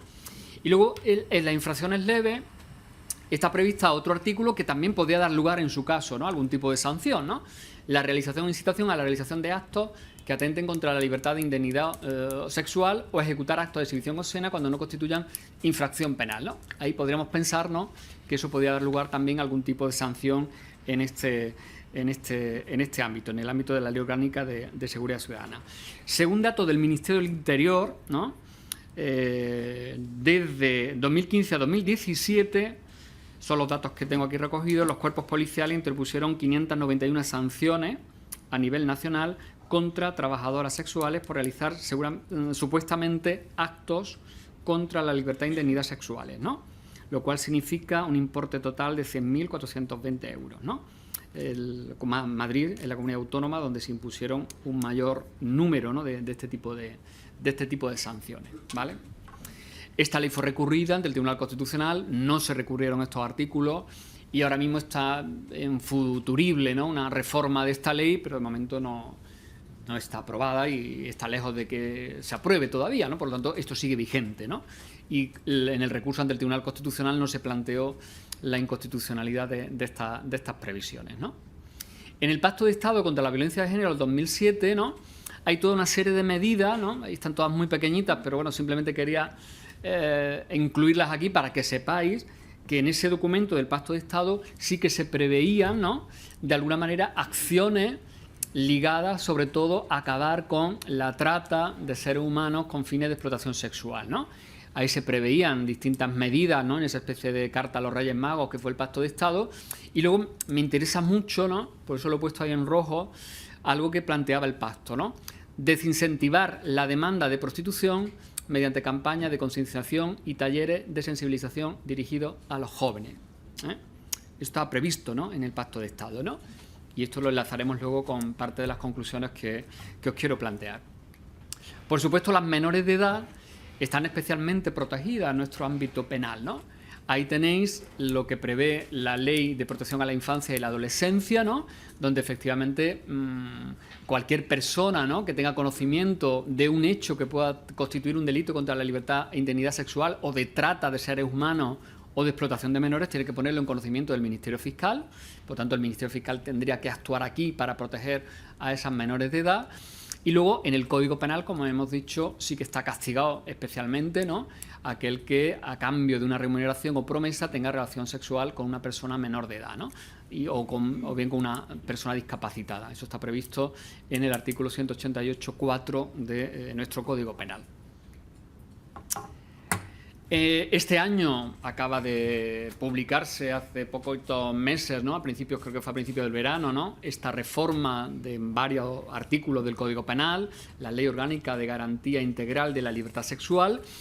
Y aquí lo único que consideramos como aportación, ¿no?, con respecto a lo que ya teníamos, es que se considera ilícita la publicidad que promueve la prostitución. Se rechazó la enmienda abolicionista que presentó el Partido Socialista en el Congreso, ¿no? En 2018 se presentó un borrador de ley de trata, pero que finalmente no llegó a aprobarse, ¿no?, ni a debatirse. Y las últimas noticias de mayo de este año es que el Grupo Parlamentario Socialista presentó esa propuesta, ¿no?, de ley orgánica de modificación del Código Penal, donde se prevé un castigo más severo del proxenetismo, también castigar la tercería locativa y un castigo penal para los sujetos prostituidores, ¿no? Esa propuesta ahora mismo está en el Congreso y a la espera de que, bueno, lleve a cabo los trámites, ¿no?, de debate y, en su caso, aprobación. Y no sé si en lo que queda de legislatura pues dará tiempo a que esto se apruebe o no, ¿no? Pero ese es el contexto normativo en el que estamos. A todo eso hay que unir que, sobre todo en el ámbito municipal y también en algún contexto, en el caso autonómico, nos encontramos sobre todo ordenanzas municipales que de alguna manera contemplan el fenómeno de la prostitución, bien en ordenanzas generales sobre civismo y convivencia, o bien en ordenanzas específicas, ¿no?, sobre prostitución, como por ejemplo la que nos encontramos en la ciudad de Sevilla, ¿no?, que fue reformada en el 2017, ¿no? El primer lugar donde se contempla en una ordenanza este tipo de medidas fue la ciudad de Barcelona, que en 2005 aprobó una ordenanza para fomentar y garantizar la convivencia en el espacio público, ¿no? Los ayuntamientos aprueban esta ordenanza en virtud del artículo 139 de la Ley de Base del Régimen Local, que atribuye a los entes locales la capacidad de establecer sanciones en cuestiones que tienen que ver sobre todo con la convivencia ciudadana y con el uso de los espacios públicos, ¿no? Por lo tanto, insistimos, estas ordenanzas contemplan el fenómeno de la prostitución no tanto desde el punto de vista de los derechos o situación de las mujeres prostituidas, sino de cómo garantizar la seguridad, el buen uso, por así llamarlo, del espacio público, ¿eh? En la mayor parte se han aprobado muchísimas ordenanzas en los últimos años, ¿no? Yo tengo aquí un listado de ciudades, pero no os voy a cansar, ¿no? Os pongo la de Barcelona porque fue la pionera, y la de Sevilla, porque la ordenanza de Sevilla es la única, luego creo que ha habido alguna posterior más en este mismo sentido, donde solamente se sanciona a los clientes, ¿eh? Mientras que en el resto de ordenanzas, por ejemplo en la de Barcelona, también se sanciona a las mujeres prostituidas, ¿eh? Por lo tanto, claro, todo esto contribuye e incide, ¿no?, en aumentar la situación de vulnerabilidad de estas mujeres, que os podéis imaginar cuál es, ¿no?, la de estas mujeres que se prostituyen habitualmente en la calle, ¿no?, donde, por supuesto, quienes sean los responsables de su explotación, eso queda totalmente en un segundo plano o en el limbo, y en el caso de ellas, efectivamente, eso pues multiplica su situación de vulnerabilidad y de inseguridad, ¿no? Hay unas compañeras que en Barcelona han hecho un estudio, ¿no?, sobre la aplicación de esta ordenanza, ¿no?, y 2 de cada 3 sanciones se le han impuesto a mujeres prostituidas, ¿no?, desde que está en vigor esta ordenanza, ¿no? Por lo tanto, claro, el resultado es fundamentalmente agravar, ¿no?, las condiciones en las que se encuentran estas mujeres, ¿no?, y generar una situación además de vulnerabilidad extrema, ¿no? Insisto, ¿no?, con la visión de garantizar el orden público, ¿no? En otros casos lo que se trata de regular es los espacios, los locales, ¿no? Por ejemplo, ahí tenéis un decreto de Cataluña donde se regulan los locales donde se ejerce la prostitución, ¿no? Es decir, una mirada un tanto además cínica, ¿no?, sobre este fenómeno, porque es un fenómeno sobre el cual no tenemos una regulación a nivel estatal de si efectivamente eso es o no es un trabajo, pero por otro lado tenemos una normativa muy dispersa a nivel autonómico local, donde parece que ya aceptamos que esa realidad existe, ¿no?, y que no la cuestionamos y que simplemente entramos a regular aspectos parciales, ¿no?, que pueden afectar al fenómeno de la prostitución. También tenemos pronunciamientos de los tribunales de justicia muy dispares, ¿eh? Tampoco tenemos una línea clara, ¿no?, donde digamos, bueno, pues los tribunales se han posicionado muy en esta línea, podemos decir, abolicionista, ¿no? Aquí os pongo una sentencia del Supremo del 2019 que condenaba a 39 años de prisión, ¿no?, a los integrantes de una red de trata, ¿no?, que captaban mujeres, ¿no?, para explotarlas sexualmente, menores de edad, en concreto en Nigeria, ¿no?, y que luego se las llevaba a lugares de alterne, ¿no? Y luego, claro, es muy interesante esta sentencia cómo describe la situación en esos clubs de alterne, ¿no? Fijaros que lo he puesto en rojo, ¿no? Diversos clubes de alterne salpicados por la geografía nacional a modo de lugares en donde la dignidad humana carece de la más mínima significación, con tal de obtener el beneficio para el cual las mujeres han sido traídas como si fueran seres cosificados, de los que se intenta obtener el máximo rendimiento económico mientras tales personas se encuentran en condiciones de ser explotadas. No hace falta irse a lejanos países para observar la esclavitud del siglo XXI de cerca. O sea, fijaros, el Tribunal Supremo en esta sentencia califica, ¿no?, la situación de estas mujeres en esos clubes de alterne como la esclavitud del siglo XXI. Todas también recordaréis esta sentencia de hace unos años, ¿no?, donde se planteó la posibilidad de reconocer los estatutos de un sindicato de mujeres prostituidas, ¿no? Ellas se reconocen como trabajadoras sexuales, el sindicato otras, ¿no? Esto fue recurrido, ¿no?, ante los tribunales, llegó hasta la Audiencia Nacional y la Audiencia Nacional anuló, ¿no?, los estatutos de este sindicato porque entendía que ahí no había una relación contractual con un objeto lícito, ¿no?, y que por lo tanto si se reconocía, ¿no?, la existencia de ese sindicato, se estaba reconociendo a su vez que aquello suponía una actividad laboral con un objeto lícito, ¿no? Entonces también fue una sentencia muy debatida, muy polémica, porque ponía el dedo, ¿no?, justamente en la llaga de si podemos hablar o no de trabajo sexual, ¿no? Ahí tenéis distintas sentencias donde sí que se habla de la prostitución como un trabajo, ¿no? Allí tenéis una sentencia del Tribunal de Justicia de las Comunidades Europeas, ¿no? Hay una sentencia de la Audiencia Nacional del 2003, o aquí tenemos otra sentencia de la Sala de lo Social de Barcelona, ¿no?, donde se habla de alguna manera de la necesidad de reconocer el carácter laboral de la relación, ¿no?, en la medida que eso comportaría, pues, una disminución del riesgo, ¿no?, y de la situación de vulnerabilidad en la que se encuentran las mujeres, ¿no? En todo caso, yo aquí plantearía tres cuestiones, ¿no? Y aquí me remito a artículos del Código Civil. Lo siento para quien no seáis del ámbito jurídico, no me voy a extender mucho en esto, pero me gusta tener en cuenta esos tres artículos que tenemos en nuestro Código Civil, ¿eh?, que tienen que ver con los contratos y que deberíamos tenerlo en cuenta para valorar si efectivamente podríamos hablar aquí de un contrato lícito, ¿no?, ese contrato que supuestamente realiza, ¿no?, el cliente con la mujer prostituida, ¿no? Los contratos sin causa o con causa ilícita no producen efecto alguno. Es ilícita la causa cuando se opone a las leyes o a la moral. Tenemos aquí una causa ilícita del contrato. Será nulo el consentimiento prestado por error, violencia, intimidación o dolo. Podríamos pensar en que, yo diría que, no sé si en el 100%, pero en la mayoría de las situaciones que están en este contexto de prostitución, el consentimiento realmente se presta por error, violencia, intimidación o dolo. Artículo 1267. Hay violencia cuando para arrancar el consentimiento se emplea una fuerza irresistible. Hay una fuerza irresistible con respecto a las mujeres que están siendo prostituidas y explotadas. Podrán ser objeto de contrato todas las cosas que no están fuera del comercio de los hombres. ¿El cuerpo de cualquier persona debe estar dentro del comercio de los hombres? Pues claro, si partimos de un presupuesto contrario a ese, cualquier uso de nuestro cuerpo podríamos legitimarlo como válido en un contrato, ¿no? Es decir, yo podría salir ahora y vender un riñón. pero efectivamente hay una norma en el Código Penal que dice, no, está prohibido que tú trafiques del comercio de los hombres, ¿no? Entonces nos tendríamos que preguntar qué cosas están dentro o no del comercio de los hombres, ¿no? Entonces son previsiones del Código Civil que como mínimo deberíamos aplicarlas con carácter crítico, ¿no?, al fenómeno de la prostitución. Luego, claro, tenemos que tener en cuenta qué se ha dicho en el ámbito del derecho internacional. El artículo 10.1 de la Constitución obliga que en materia de derechos humanos tengamos en cuenta todos los tratados internacionales que ha ratificado España, ¿no?, y por supuesto todo lo que ha establecido la Unión Europea.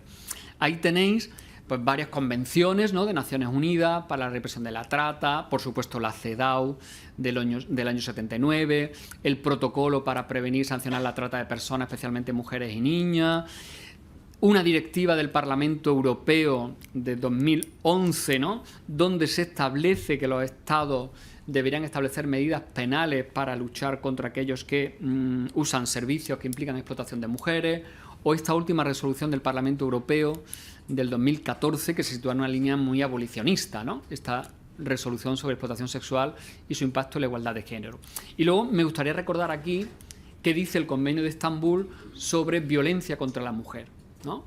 Violencia contra la mujer entiende que es cualquier forma de discriminación contra las mujeres basado en el género que impliquen o pueden implicar daño o sufrimiento de naturaleza física, sexual, psicológica, económica, incluida la amenaza de realizar dichos actos, la coacción o la privación arbitraria de libertad en la vida pública o privada. Y por violencia contra la mujer, por razones de género, se entiende toda violencia contra una mujer porque es una mujer o que afecta a las mujeres de manera desproporcionada. Yo entiendo que es aquí donde deberíamos situar, ¿no?, la prostitución como una forma de violencia contra las mujeres, ¿no?, en eso que califica como violencia el Convenio de Estambul. La ley francesa del año 2016 a mí me parece que es uno de los posibles referentes, ¿no?, que en un sentido evolucionista deberíamos tener en cuenta, ¿no?, donde efectivamente se prohíbe expresamente la compra de servicios sexuales, donde, por ejemplo, entre las sanciones se prevé la obligación de realizar cursos, ¿no?, sobre la lucha contra la compra de servicios sexuales y donde además hay toda una batería de medidas dirigidas a buscarle salida a las mujeres que han sido víctimas de prostitución, proxenetismo y trata, ¿eh? Porque claro, esto es muy importante, porque cuando nos citamos en una mirada abolicionista no podemos entender que es decir, vamos a hacer una ley que abole la prostitución y ya está, ¿no? No. Ahí hay que plantearse qué ocurre con las mujeres que están en ese contexto, claro. Y ahí es donde está lo complicado. Hacer una reforma del Código Penal donde, digamos, se va a sancionar al cliente, tal, se prohíbe. Bueno, ¿y qué pasa con todas esas mujeres que están ahí, ¿no? Fijaros cómo la ley se llama dirigida a reforzar la lucha contra el sistema prostitucional y apoyar a las personas prostituidas. Es muy importante el nombre de la ley, ¿eh? No es simplemente abolir la prostitución, sino también apoyar a las personas prostituidas. Y claro, eso es lo más complicado porque eso requiere medidas sociales, económicas, formativas, culturales, de vivienda, en muchos casos relacionadas con migración porque afectará a mujeres en situación irregular desde el punto de vista de la extranjería. Ahí es donde está, me parece, la gran dificultad política, ¿no?, de una opción abolicionista, ¿no?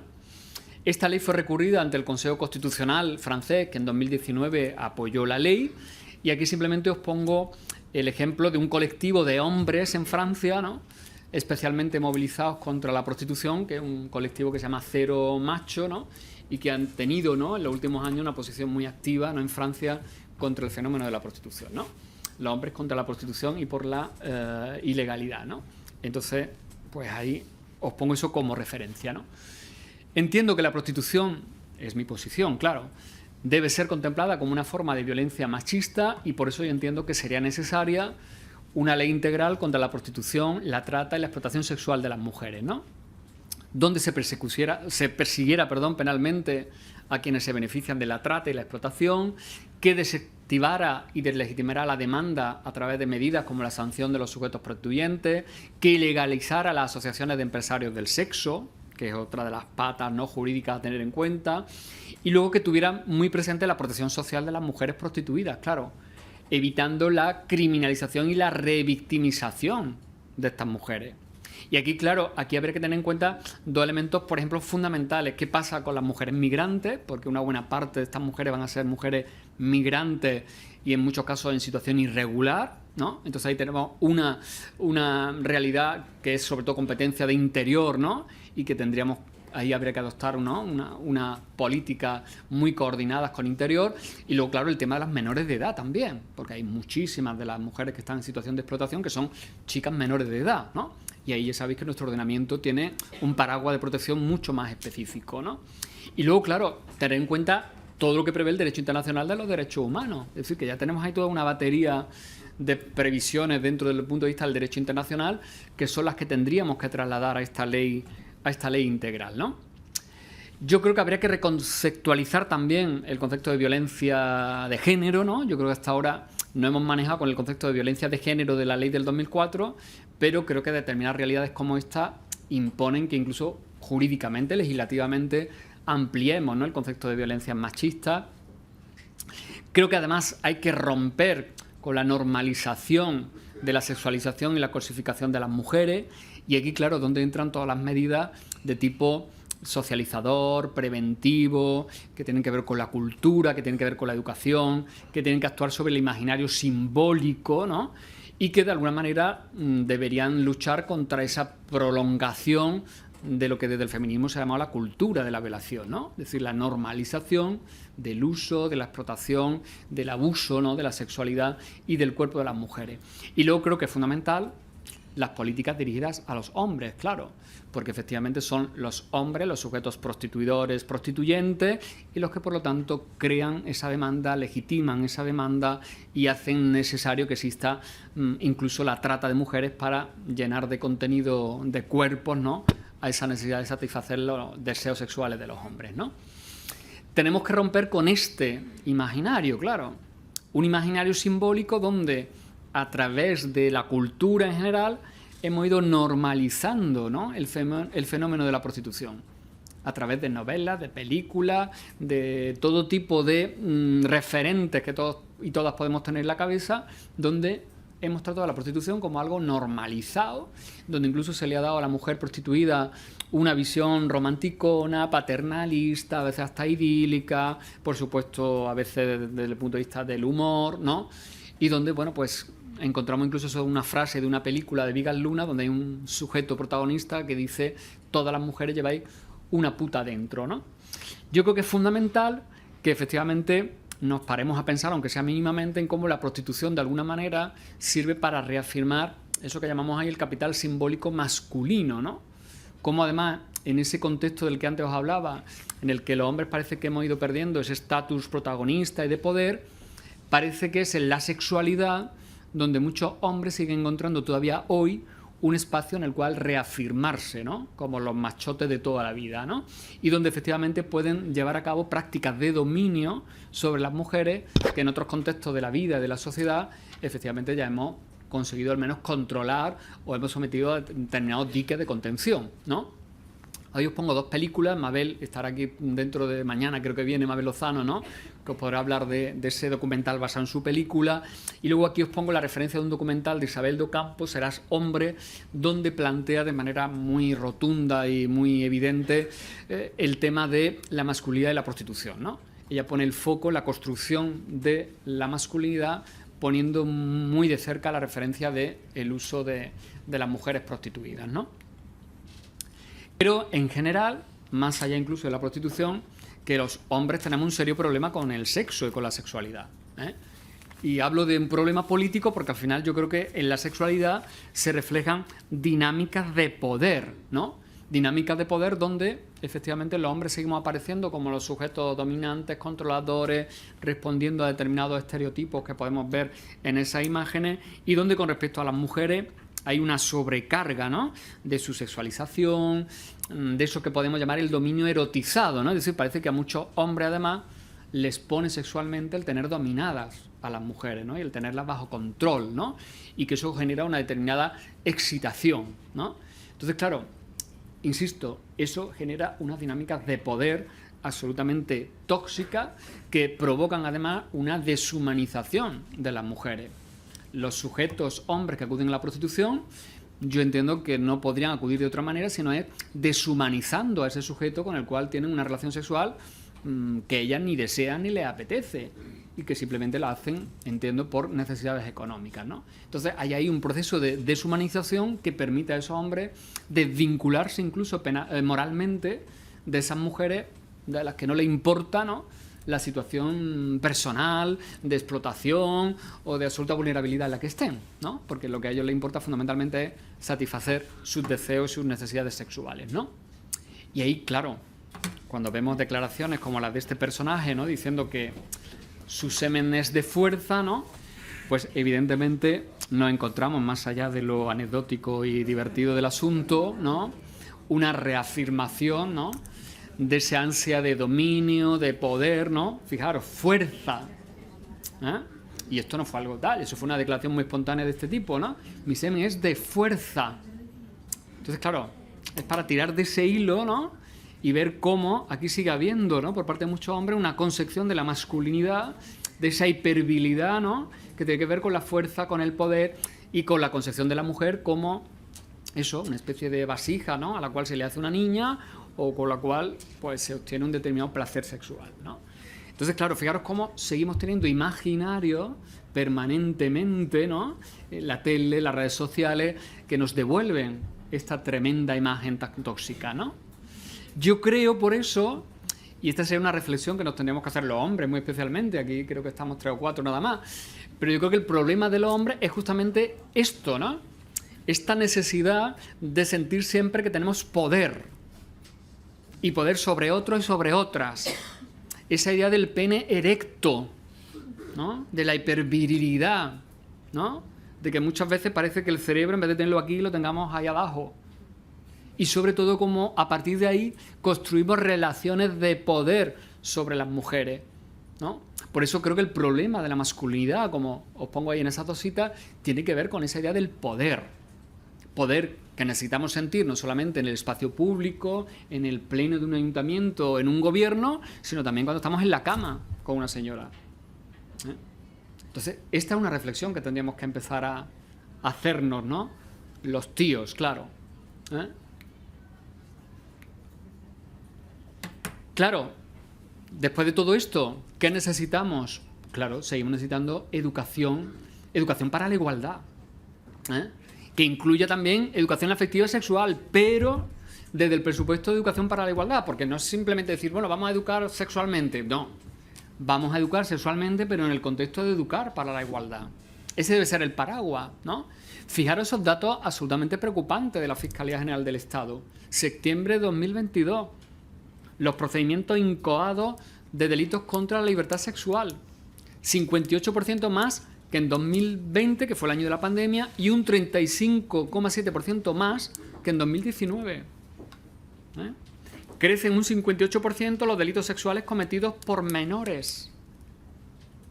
Es decir, que aquí esta sociedad tiene un problemón. Otra cosa es que queramos verlo, que no queramos verlo, o que hagamos como el avestruz, ¿no? Pero esto es un problemón. Y que afecta, fijaros, muy especialmente a los más jóvenes, y que creo que tiene que ver, en definitiva, con esto, ¿no? Y con algo que después seguramente Mónica nos va a explicar muy bien. No es lo mismo sexualidad que violencia sexual, ¿no? Y esa es una distinción clave, que parece muy simple, pero no es tan simple cuando uno, por ejemplo, se acerca a lo imaginario del porno, ¿no?, donde ahí permanentemente se nos está confundiendo sexualidad con violencia sexual.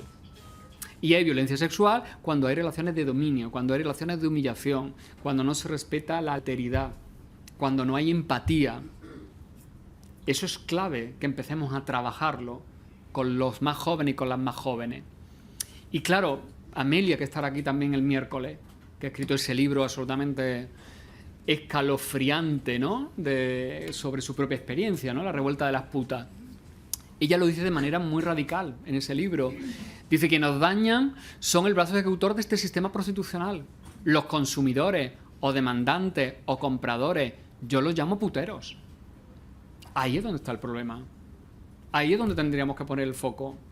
Por eso yo, al hilo del libro de Amelia, escribí un artículo en prensa que se llamaba La revuelta de los puteros. Digo, no, son los puteros los que tenemos que poner en el foco. Y partiendo de una realidad, que puteros somos todos. Puteros somos todos, no porque todo de manera expresa hagamos uso de este tipo de servicio, sino porque de alguna manera todos legitimamos este fenómeno. Todos hacemos la vista gorda, Todos incluso a veces le hemos reído la gracia al compañero, al amigo, al vecino o al cuñado que en un momento determinado nos ha contado que se ha ido de putas. Por lo tanto, claro que todos somos parte del sistema prostitucional. Y ser parte del sistema prostitucional es decir, no, esto no va conmigo. Porque yo no me voy de putas los viernes por la tarde. Pero si tú estás reproduciendo con tus comportamientos machistas una cultura que alimenta la prostitución. Esa es la reflexión que yo creo que tendríamos que plantearnos como hombres, ¿no? Por eso creo que son tan importantes, ¿no?, este tipo de campañas, ¿no?, como la que se hizo en el Ayuntamiento de Sevilla, o también en Aragón se han hecho alguna campaña de este tipo, donde se ponga el foco, ¿no?, en esta idea de que los hombres no somos cómplices, ¿no?, de la explotación sexual de las mujeres, ¿no? Yo entiendo que el abolicionismo es la respuesta feminista, ¿no?, en la medida en que el feminismo siempre ha sido abolicionista de cualquier forma de esclavitud.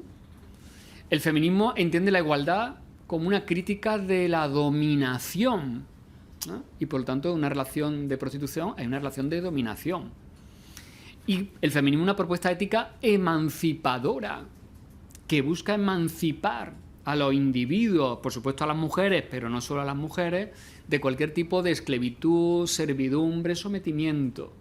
Y creo que la prostitución contribuye a mantener una posición de servidumbre y de sometimiento, claro, y muy especialmente de las mujeres, ¿no?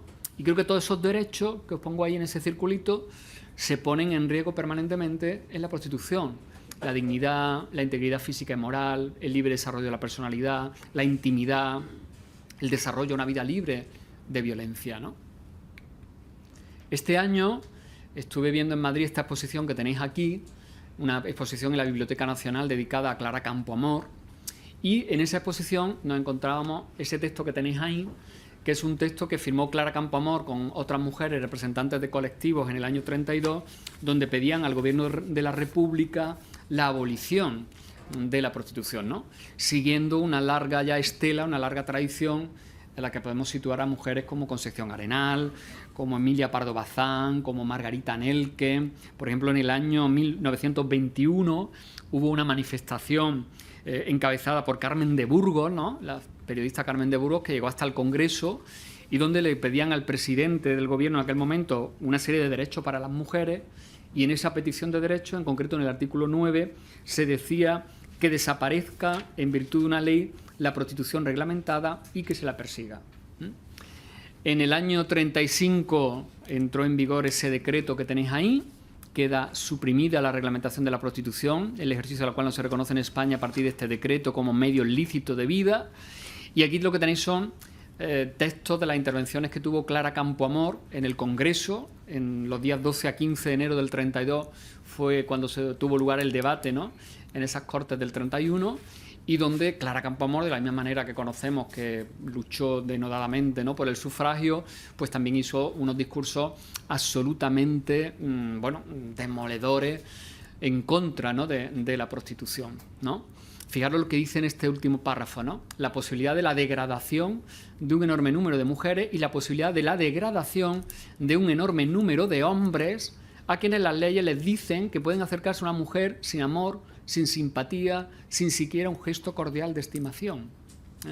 Lo que antes os decía, ¿no?, como en el fenómeno de la prostitución los hombres se supone que tienen sexo con una mujer a la cual no le apetece, ¿no?, tener una relación íntima con ese individuo, ¿no? Y termino con estos dos llamamientos a los hombres, a la masculinidad y a la necesidad de que en torno al fenómeno de la prostitución, pero también a otros fenómenos como la pornografía y en general las violencias machistas, los hombres empezamos a cuestionarnos nuestro estatus, ¿no? Por eso es muy importante tener en cuenta lo que dice, por ejemplo, Laura Llevadot, cuando dice que la violencia que no se ve es la sistémica, claro. Esa violencia que es tan estructural, o sea, que la tenemos tan dentro, ¿no?, de nuestra propia estructura de sociedad y de nuestra propia realidad vivencial, que casi nos percatamos de que nosotros también somos parte de esa violencia, ¿no? Y yo creo que eso nos pasa especialmente a los hombres, ¿no? Estamos tan imbuidos, ¿no?, de esa cultura machista, ¿no?, que nos educa para el dominio, para el control, para el protagonismo, también para la violencia, que no somos conscientes de que somos parte de esa estructura de dominio sobre las mujeres, ¿no? Y la mayor parte de los hombres ven la violencia como algo que pasa fuera de ellos, ¿no? Es algo, bueno, como él no es específicamente un maltratador, ¿no? Pues entiende que la violencia es algo que le pasa a otros y a otras, ¿no? Y la violencia, cuando es estructural, cuando es sistémica, nos afecta, claro, a todos y a todas, ¿no? Y todos somos parte de ese problema, muy especialmente todos los hombres, y por lo tanto tenemos que ser parte de la solución, ¿no? Y luego esta frase que dice Antonio Rodríguez, que es un escritor muy joven, que decía algo que, bueno, quiero agarrarme a esa última frase como una especie de esperanza, ¿no? De visión optimista, ¿no? Dice, la masculinidad se está reproduciendo para extinguirse, ¿no?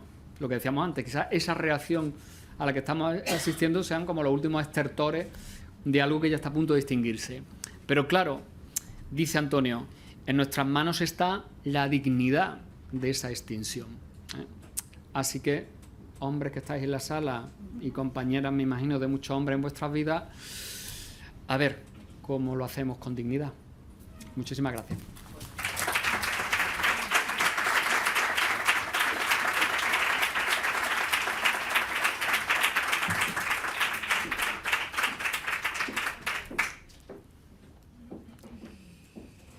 Bueno, tenemos tiempo, ¿no? Para... Vale.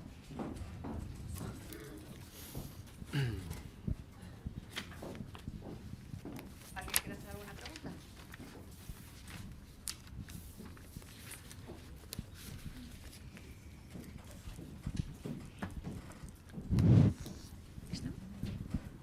Ay, perdona. Hola. Hola. Bueno, yo no quería hacer una pregunta, quería comentar que creo que muchas veces se olvida comentar en estos foros y en estos debates que todo esto también tiene mucho que ver con la sociedad de consumo en la que vivimos, ¿no? Con la sociedad capitalista, consumista, que no piensa, o sea, que no pensamos, me incluyo, ¿no? Porque vivo en ella y no soy tampoco diferente. Donde no pensamos si lo que se consume o se deja de consumir es ético, podríamos decir, ¿no? De dónde viene, o sea, quién ha cosido esta chaqueta, cómo se ha conseguido el material para fabricar mi teléfono, ¿no? Entonces creo que todo esto, aparte de, por supuesto, estar en relación con la educación, con el machismo, con el patriarcado, con que históricamente todo esto ocurre, ¿no? Pero, o sea, yo siento como un poco de... no sé cómo decirlo, como de... Bueno, no sé, como que no sé cómo abordarlo desde una sociedad ahora mismo tan neoliberal, o sea, como desde Europa queremos hacer leyes y queremos hacer discursos súper moralistas cuando realmente estamos en una sociedad donde no se piensa más allá de que qué necesitamos, ¿no? Para poder... tener un estatus que nos posicione por encima de los demás o en igualdad que los demás, ¿no? Y esto me viene muchas veces cuando se habla del tema, sobre todo de los sugar daddies, ¿no? Como, bueno, cómo se puede hasta defender dentro del movimiento feminista o no defender, ¿no? Estas cosas que a veces, no sé, como que hay esta contradicción, pero que para mí es terriblemente consumista, porque al final... tengo que posicionarme aquí para poder conseguir económicamente todo lo que quiero y a la vez por la parte masculina, ¿no? Como para poder conseguir un estatus X necesito llevar a mi lado a una persona que físicamente, ¿no? Que también para mí el consumismo, el capitalismo, de nuevo también otra vez el físico, donde todos tenemos que ser súper guapos, ir súper bien vestidos, claro. y para poder estar dentro de esa globalidad, porque si no, desentonas. Entonces, bueno, no sé si es una pregunta, pero es como, no sé cómo se abordaría, o sea, me parece a veces un poco hipócrita como una sociedad como la nuestra puede estar hablando de esto cuando realmente consumimos constantemente día tras día sin tener ningún tipo de moral hacia lo que consumimos. Me incluyo en esa sociedad, no me hago... Vale, gracias. Sí, bueno...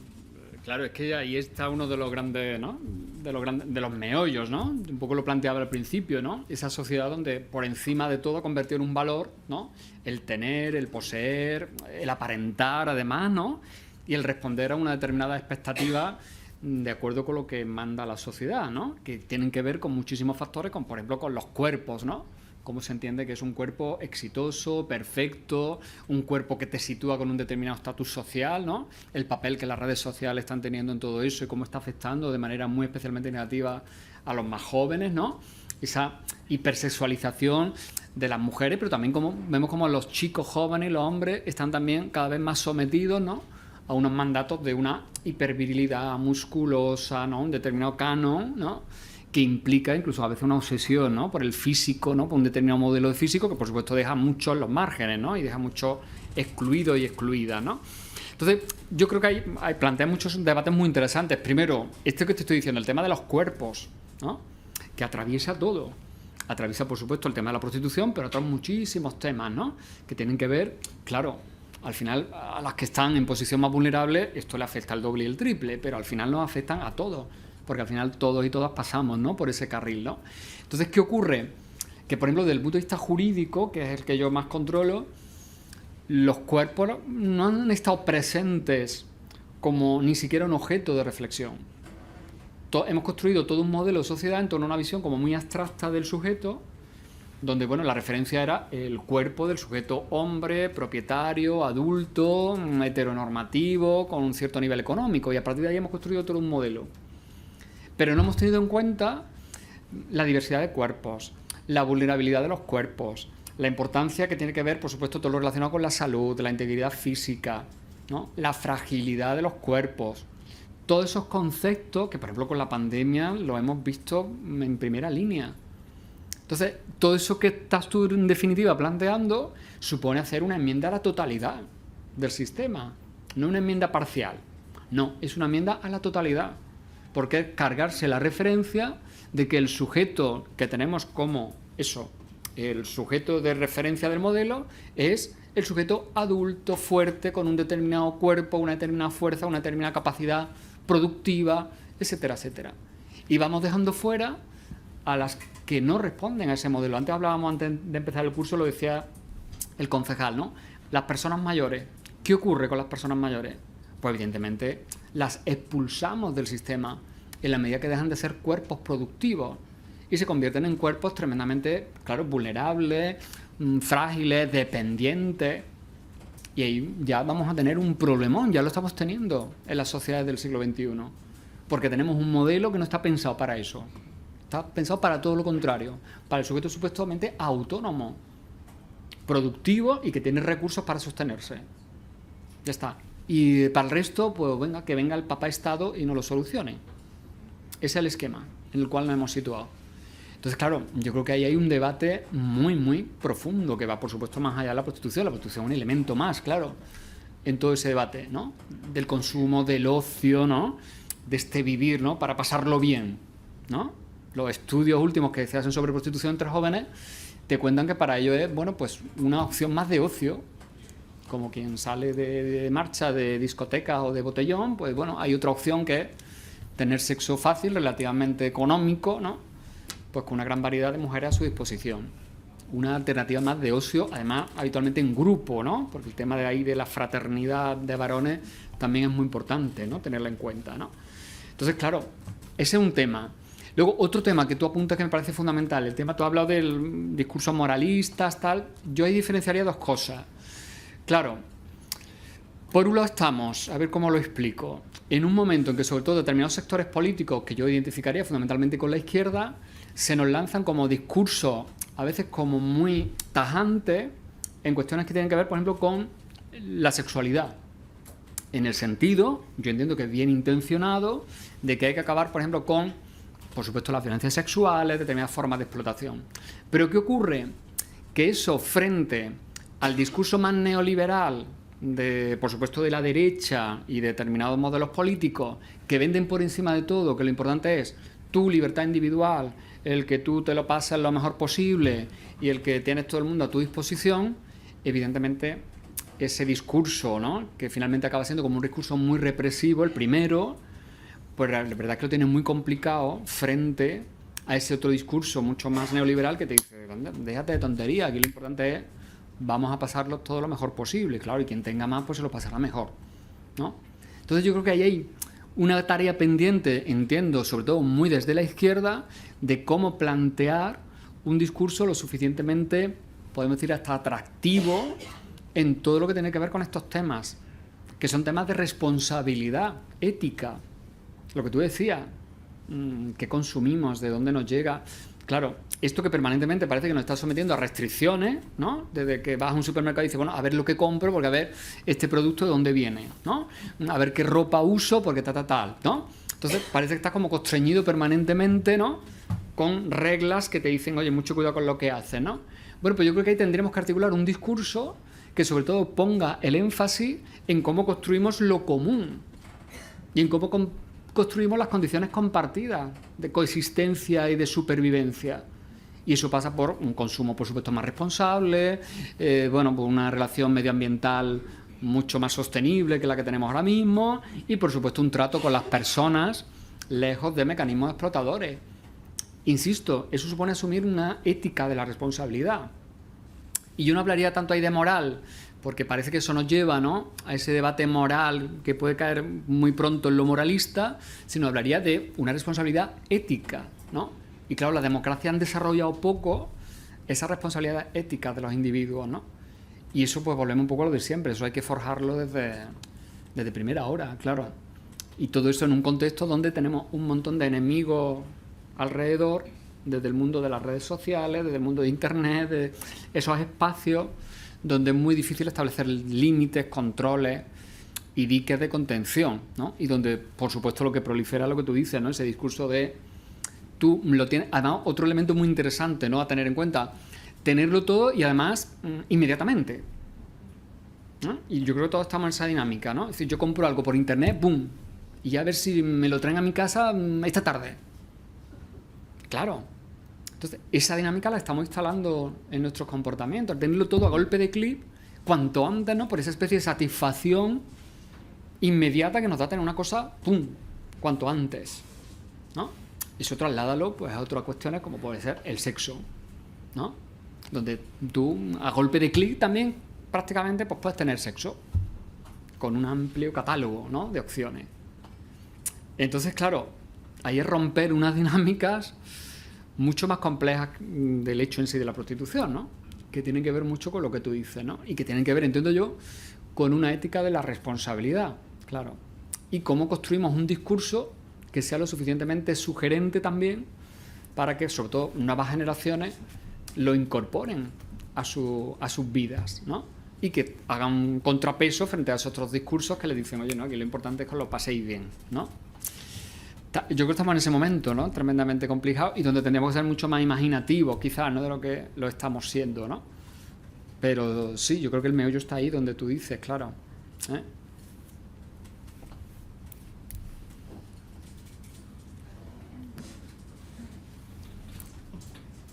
Hola.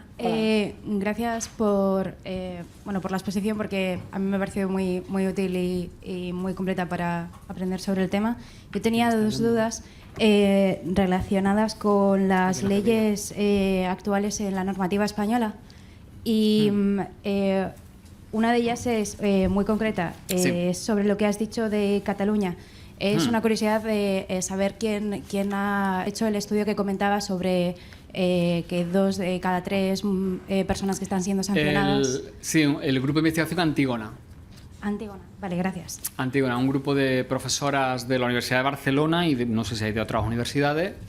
Vale. Y podéis acceder fácilmente por internet a ver los resultados. Es un grupo ahí sobre todo hay mujeres investigadoras que trabajan muy especialmente en estos temas y no solamente en estos temas, ¿no? Pero es Antígona el que ha hecho ese estudio y está publicado por ahí. Vamos, yo lo estuve consultando hace unos días, preparándome la intervención, estuve viendo ese estudio, ¿no? Vale, muchas gracias porque me lo he apuntado. Vale. Y la otra es sobre las leyes y ordenanzas regionales y locales. He entendido que la Constitución regula, dice que la dignidad y la dignidad es algo a preservar dentro para cada uno, para todos los ciudadanos, pero las leyes y ordenanzas regionales y locales sí que están vulnerando, o al menos parece que están vulnerando, sobre todo, pues, por ejemplo, en sitios como Cataluña, donde no se tiene en cuenta a las mujeres como víctimas. Entonces, yo no sé cuál es el problema aquí, si no lo he entendido muy bien, si es que no hay una regulación muy concreta y muy explícita a nivel nacional, Claro. o si hay algo que se puede hacer, medidas más concretas que se pueden tomar para esas vulneraciones que se están cometiendo ahora, porque los propios gobiernos regionales sí que están atentando contra las mujeres, al menos desde mi opinión. Sí, bueno, muy interesante todo lo que planteas. Claro, yo creo que esa situación que tú abordas en tu pregunta tiene que ver de alguna manera con ese caos y al mismo tiempo vacío normativo que existe en nuestro país, ¿no? Porque claro, en materia estricta de derechos fundamentales y en lo que afectaría al núcleo duro de la prostitución, que nos llevaría sin duda a un ámbito penal, ahí la única competencia del Estado.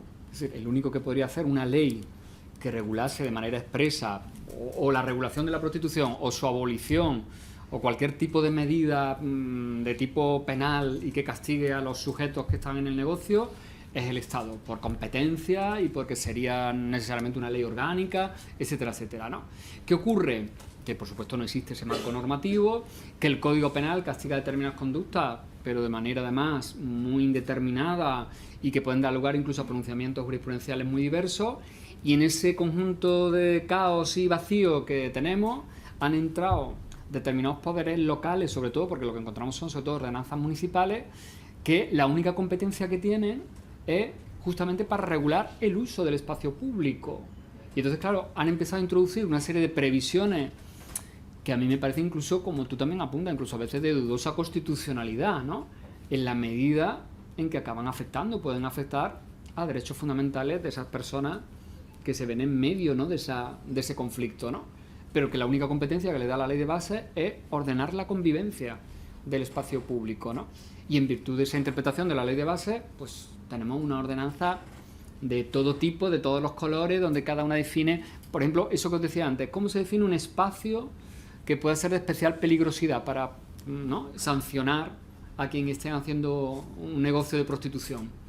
¿Por qué al lado de los menores, no? ¿Y por qué no al lado de, no sé, de un hospital? ¿No? O por qué no al lado de cualquier otro sitio. Es un poco cínico incluso, ¿no?, la definición de esa idea, ¿no? Las proximidades de... ¿no? ¿Cómo se mide eso de la proximidad? Hay alguna ordenanza, creo que es la de Málaga, que por ejemplo incluso te mide el número de metros para medir cuándo se entiende que está próximo, pues no sé, a un colegio, ¿no? O a un parque que está usado por niños, ¿no? Entonces es un poco absurdo, ¿no?, llevarlo a ese extremo, ¿no? Y luego, claro, son ordenanzas que luego de cara al uso por parte de la Fuerza de Cuerpo de Seguridad dejan un campo de actuación como tan, ¿sabes?, de tanto vacío, que pueden dar lugar, claro, a situaciones muy controvertidas, ¿no? Simplemente lo que te decía antes, simplemente con que llegue un policía y le pida la identificación a una de estas mujeres, que en muchos casos va a estar, pues, seguramente, ¿no?, en situación irregular o que no va a tener, ¿no?, un permiso de trabajo, por supuesto, pues ya tienes ahí el lío, claro, ¿eh? Entonces yo creo que la ausencia de una norma que se ocupe de esto de manera estricta ha propiciado que desde el ámbito local se den todo este tipo de respuestas pues muy confusas, muy peligrosas a veces y que realmente, claro, tampoco van al meollo del asunto, ¿sabes? ¿Qué está haciendo esto también? Creo que lo comentaba antes Álvaro en su intervención, que buena parte de esa prostitución callejera pues se está llevando a otros espacios pues, incluso más difíciles de controlar, ¿no? Como por ejemplo los pisos, ¿no? Entonces eso está pasando en toda la ciudad. En Córdoba es así, ¿no? Incluso hay como un barrio muy identificado donde se sabe que hay montones de pisos donde se ejercen este tipo de encuentros, ¿no? Entonces, claro, está simplemente expulsando, ¿no?, de esa visión como muy cínica, ¿no?, del espacio público porque no te parece, ¿no? Imagínate, claro, en ciudades que incluso turísticamente son muy potentes, pues claro, seguramente a los responsables públicos no les parecerá estético a veces, ¿no?, que haya mujeres por la calle ofreciéndose, ¿no? Pero no tienen otra lógica, ¿no?, este tipo de... Entonces, el estudio, por ejemplo, de Antígona, que te dice, bueno, es que la mayor parte de las sancionadas son mujeres, y al final lo que se ha conseguido es complicarles más la vida a estas mujeres. Entonces, eso realmente es lo que... el objetivo que pretenderíamos con una normativa de este tipo. Pero yo creo que el resultado es eso, el no tener una norma de referencia donde se nos diga, pues, esto es una actividad legal o esto es ilegal o es ilícito, ¿no? Y a partir de ahí tú puedes poner ya en marcha los mecanismos sancionadores del Estado con toda legitimidad, ¿no? Luego fíjate que entre la Ley de Seguridad Ciudadana, que es una ley estatal, Y las ordenanzas municipales también hay a veces como disparidad de criterio, entonces no está muy claro qué prevalece, la ley de seguridad ciudadana o lo que establece la ordenanza. Por jerarquía de fuentes debería prevalecer la ley orgánica de seguridad ciudadana. Pero eso incluso los propios juristas lo debaten, ¿no? Porque no está claro, ¿no? Entonces es un panorama tan confuso en el que estamos desde el punto de vista normativo que hasta complejísimo de explicar. Si yo he tratado de resumirlo muchísimo, porque eso es un auténtico laberinto, ¿eh? Entonces yo creo que habría que empezar por aclarar muchísimo el marco normativo, ¿eh? Partiendo además de una idea, ¿eh? Que yo siempre que hablo del derecho me gusta también decirlo. El derecho tampoco hace milagros, ¿eh? Es decir, que el hecho de que tengamos normas no quiere decir que ya vamos a acabar con un problema, ¿no? Para fijar la violencia de género, ¿no? No es que hacer una ley, ¿no?, que prohíba algo, que sancione algo, va a suponer ya acabar con una realidad. Pero sí que al menos nos da un marco de referencia, genera también un discurso, ¿no? Lo que yo decía antes, ¿no? La ley contra la violencia de género, más allá de sus imperfecciones, contribuyó a que la sociedad española hubiera cada vez una mayor conciencia, ¿no?, de que ahí había un problemón social de primer orden y que había que atajarlo de alguna manera, ¿no? La ley y otras muchas acciones, por supuesto, ¿no? Pero tampoco la ley consigue milagros, ¿no? Sobre todo cuando estamos hablando de una cuestión estructural, una cuestión además que tiene una dimensión global. Es decir, que sería para que hubiera un gran acuerdo, ¿no?, a nivel, imaginaros, ¿no?, a nivel como mínimo de la Unión Europea, ¿no?, para propiciar, ¿no?, que no hubiese, pues eso, impedir el tráfico de un país a otro. Es decir, que imaginaros la cantidad de millones que mueve la industria de la explotación sexual, ¿no? Fijaros que además ya se contabiliza dentro del PIB, ¿no? Desde octubre del 2014, ¿no?, se contabiliza dentro del PIB europeo los beneficios que se obtienen del negocio de la prostitución, ¿eh? Entonces, claro, volvemos a lo de siempre, ¿no? Hay ahí toda una serie de intereses, ¿no?, más económicos que otra cosa, que evidentemente suponen un freno, ¿no?, para este tipo de políticas, ¿no? Buenos días. Mira, Hola. yo pertenezco a la Red Cántabra contra la Trata y la Explotación Sexual y te quería agradecer enormemente que te has posicionado como hombre. Nosotros vamos a hablar con los alumnos en los centros y veo, pues claro, la gran dificultad que tenemos como mujeres. Claro. No somos una asociación cerrada feminista. Sí que somos feministas en nuestros planteamientos, pero admitimos hombres, pero no los tenemos. Los tenemos como mucho detrás, ¿sabes? Ya, sí. Entiendo, sí. Entonces, el que tú hayas hablado de las masculinidades, de todas las situaciones de los hombres, pues me ha encantado. Y eso es lo que necesitamos. Yo creo que tenemos que ir mujeres y tenemos que ir hombres, ¿eh? Pero bueno, mientras que no vengan, pues iremos solas, ¿sí? Ya. Y te quería preguntar una Dime. cosa muy... ¿Qué piensas de la ley, de la LOASP, la ley orgánica de abolición del sistema prostitucional que ha presentado y que quiere y que estamos luchando un poco por ella, también nosotras, de la plataforma por la abolición de la prostitución? Sí, bueno, hacía referencia brevemente cuando exponía un poco el panorama normativo.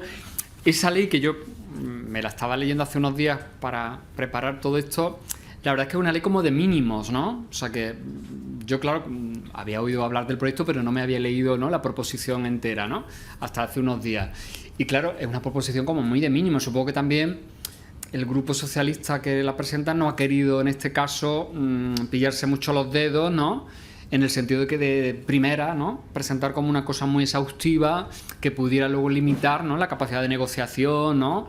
Entonces, claro, a mí me parece que es una ley eso, que va a lo mínimo, ¿no?, que es esperable de una ley contra tal, pero que yo creo que sobre todo le falta un desarrollo, o debería tener un desarrollo mucho más explícito en todo lo que tiene que ver con qué pasa con las mujeres prostituidas, ¿no?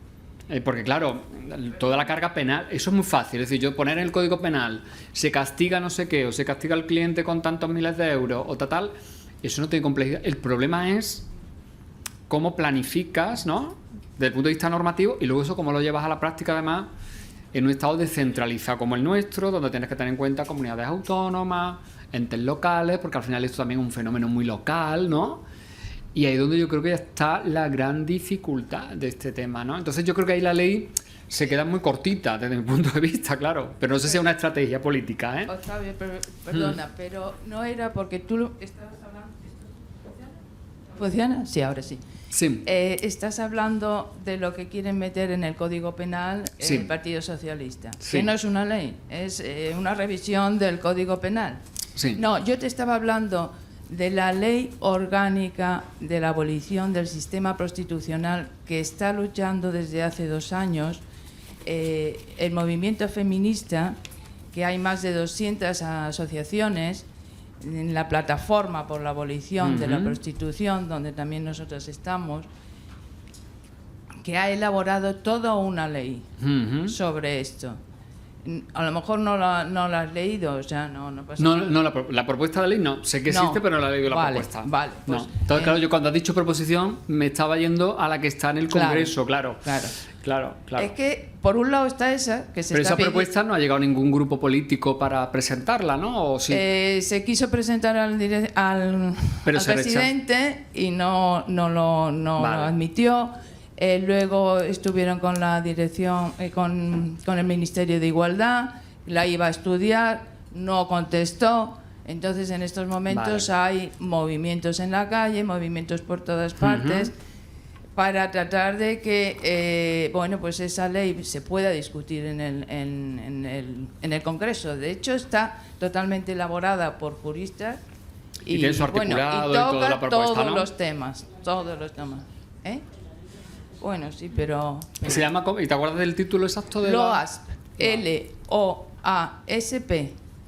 Vale, Mira, si Pues me me la apunto hubiera para- sabido, te hubiera traído un papel. para echarle un vistazo de... Pero bueno, se podrá localizar fácilmente, ¿no? Me imagino, ¿no? El texto, ¿no? Me ha servido para que la gente también sepa. Claro, claro, genial, porque así nos ponemos a estudiarla, claro. Claro. Gracias.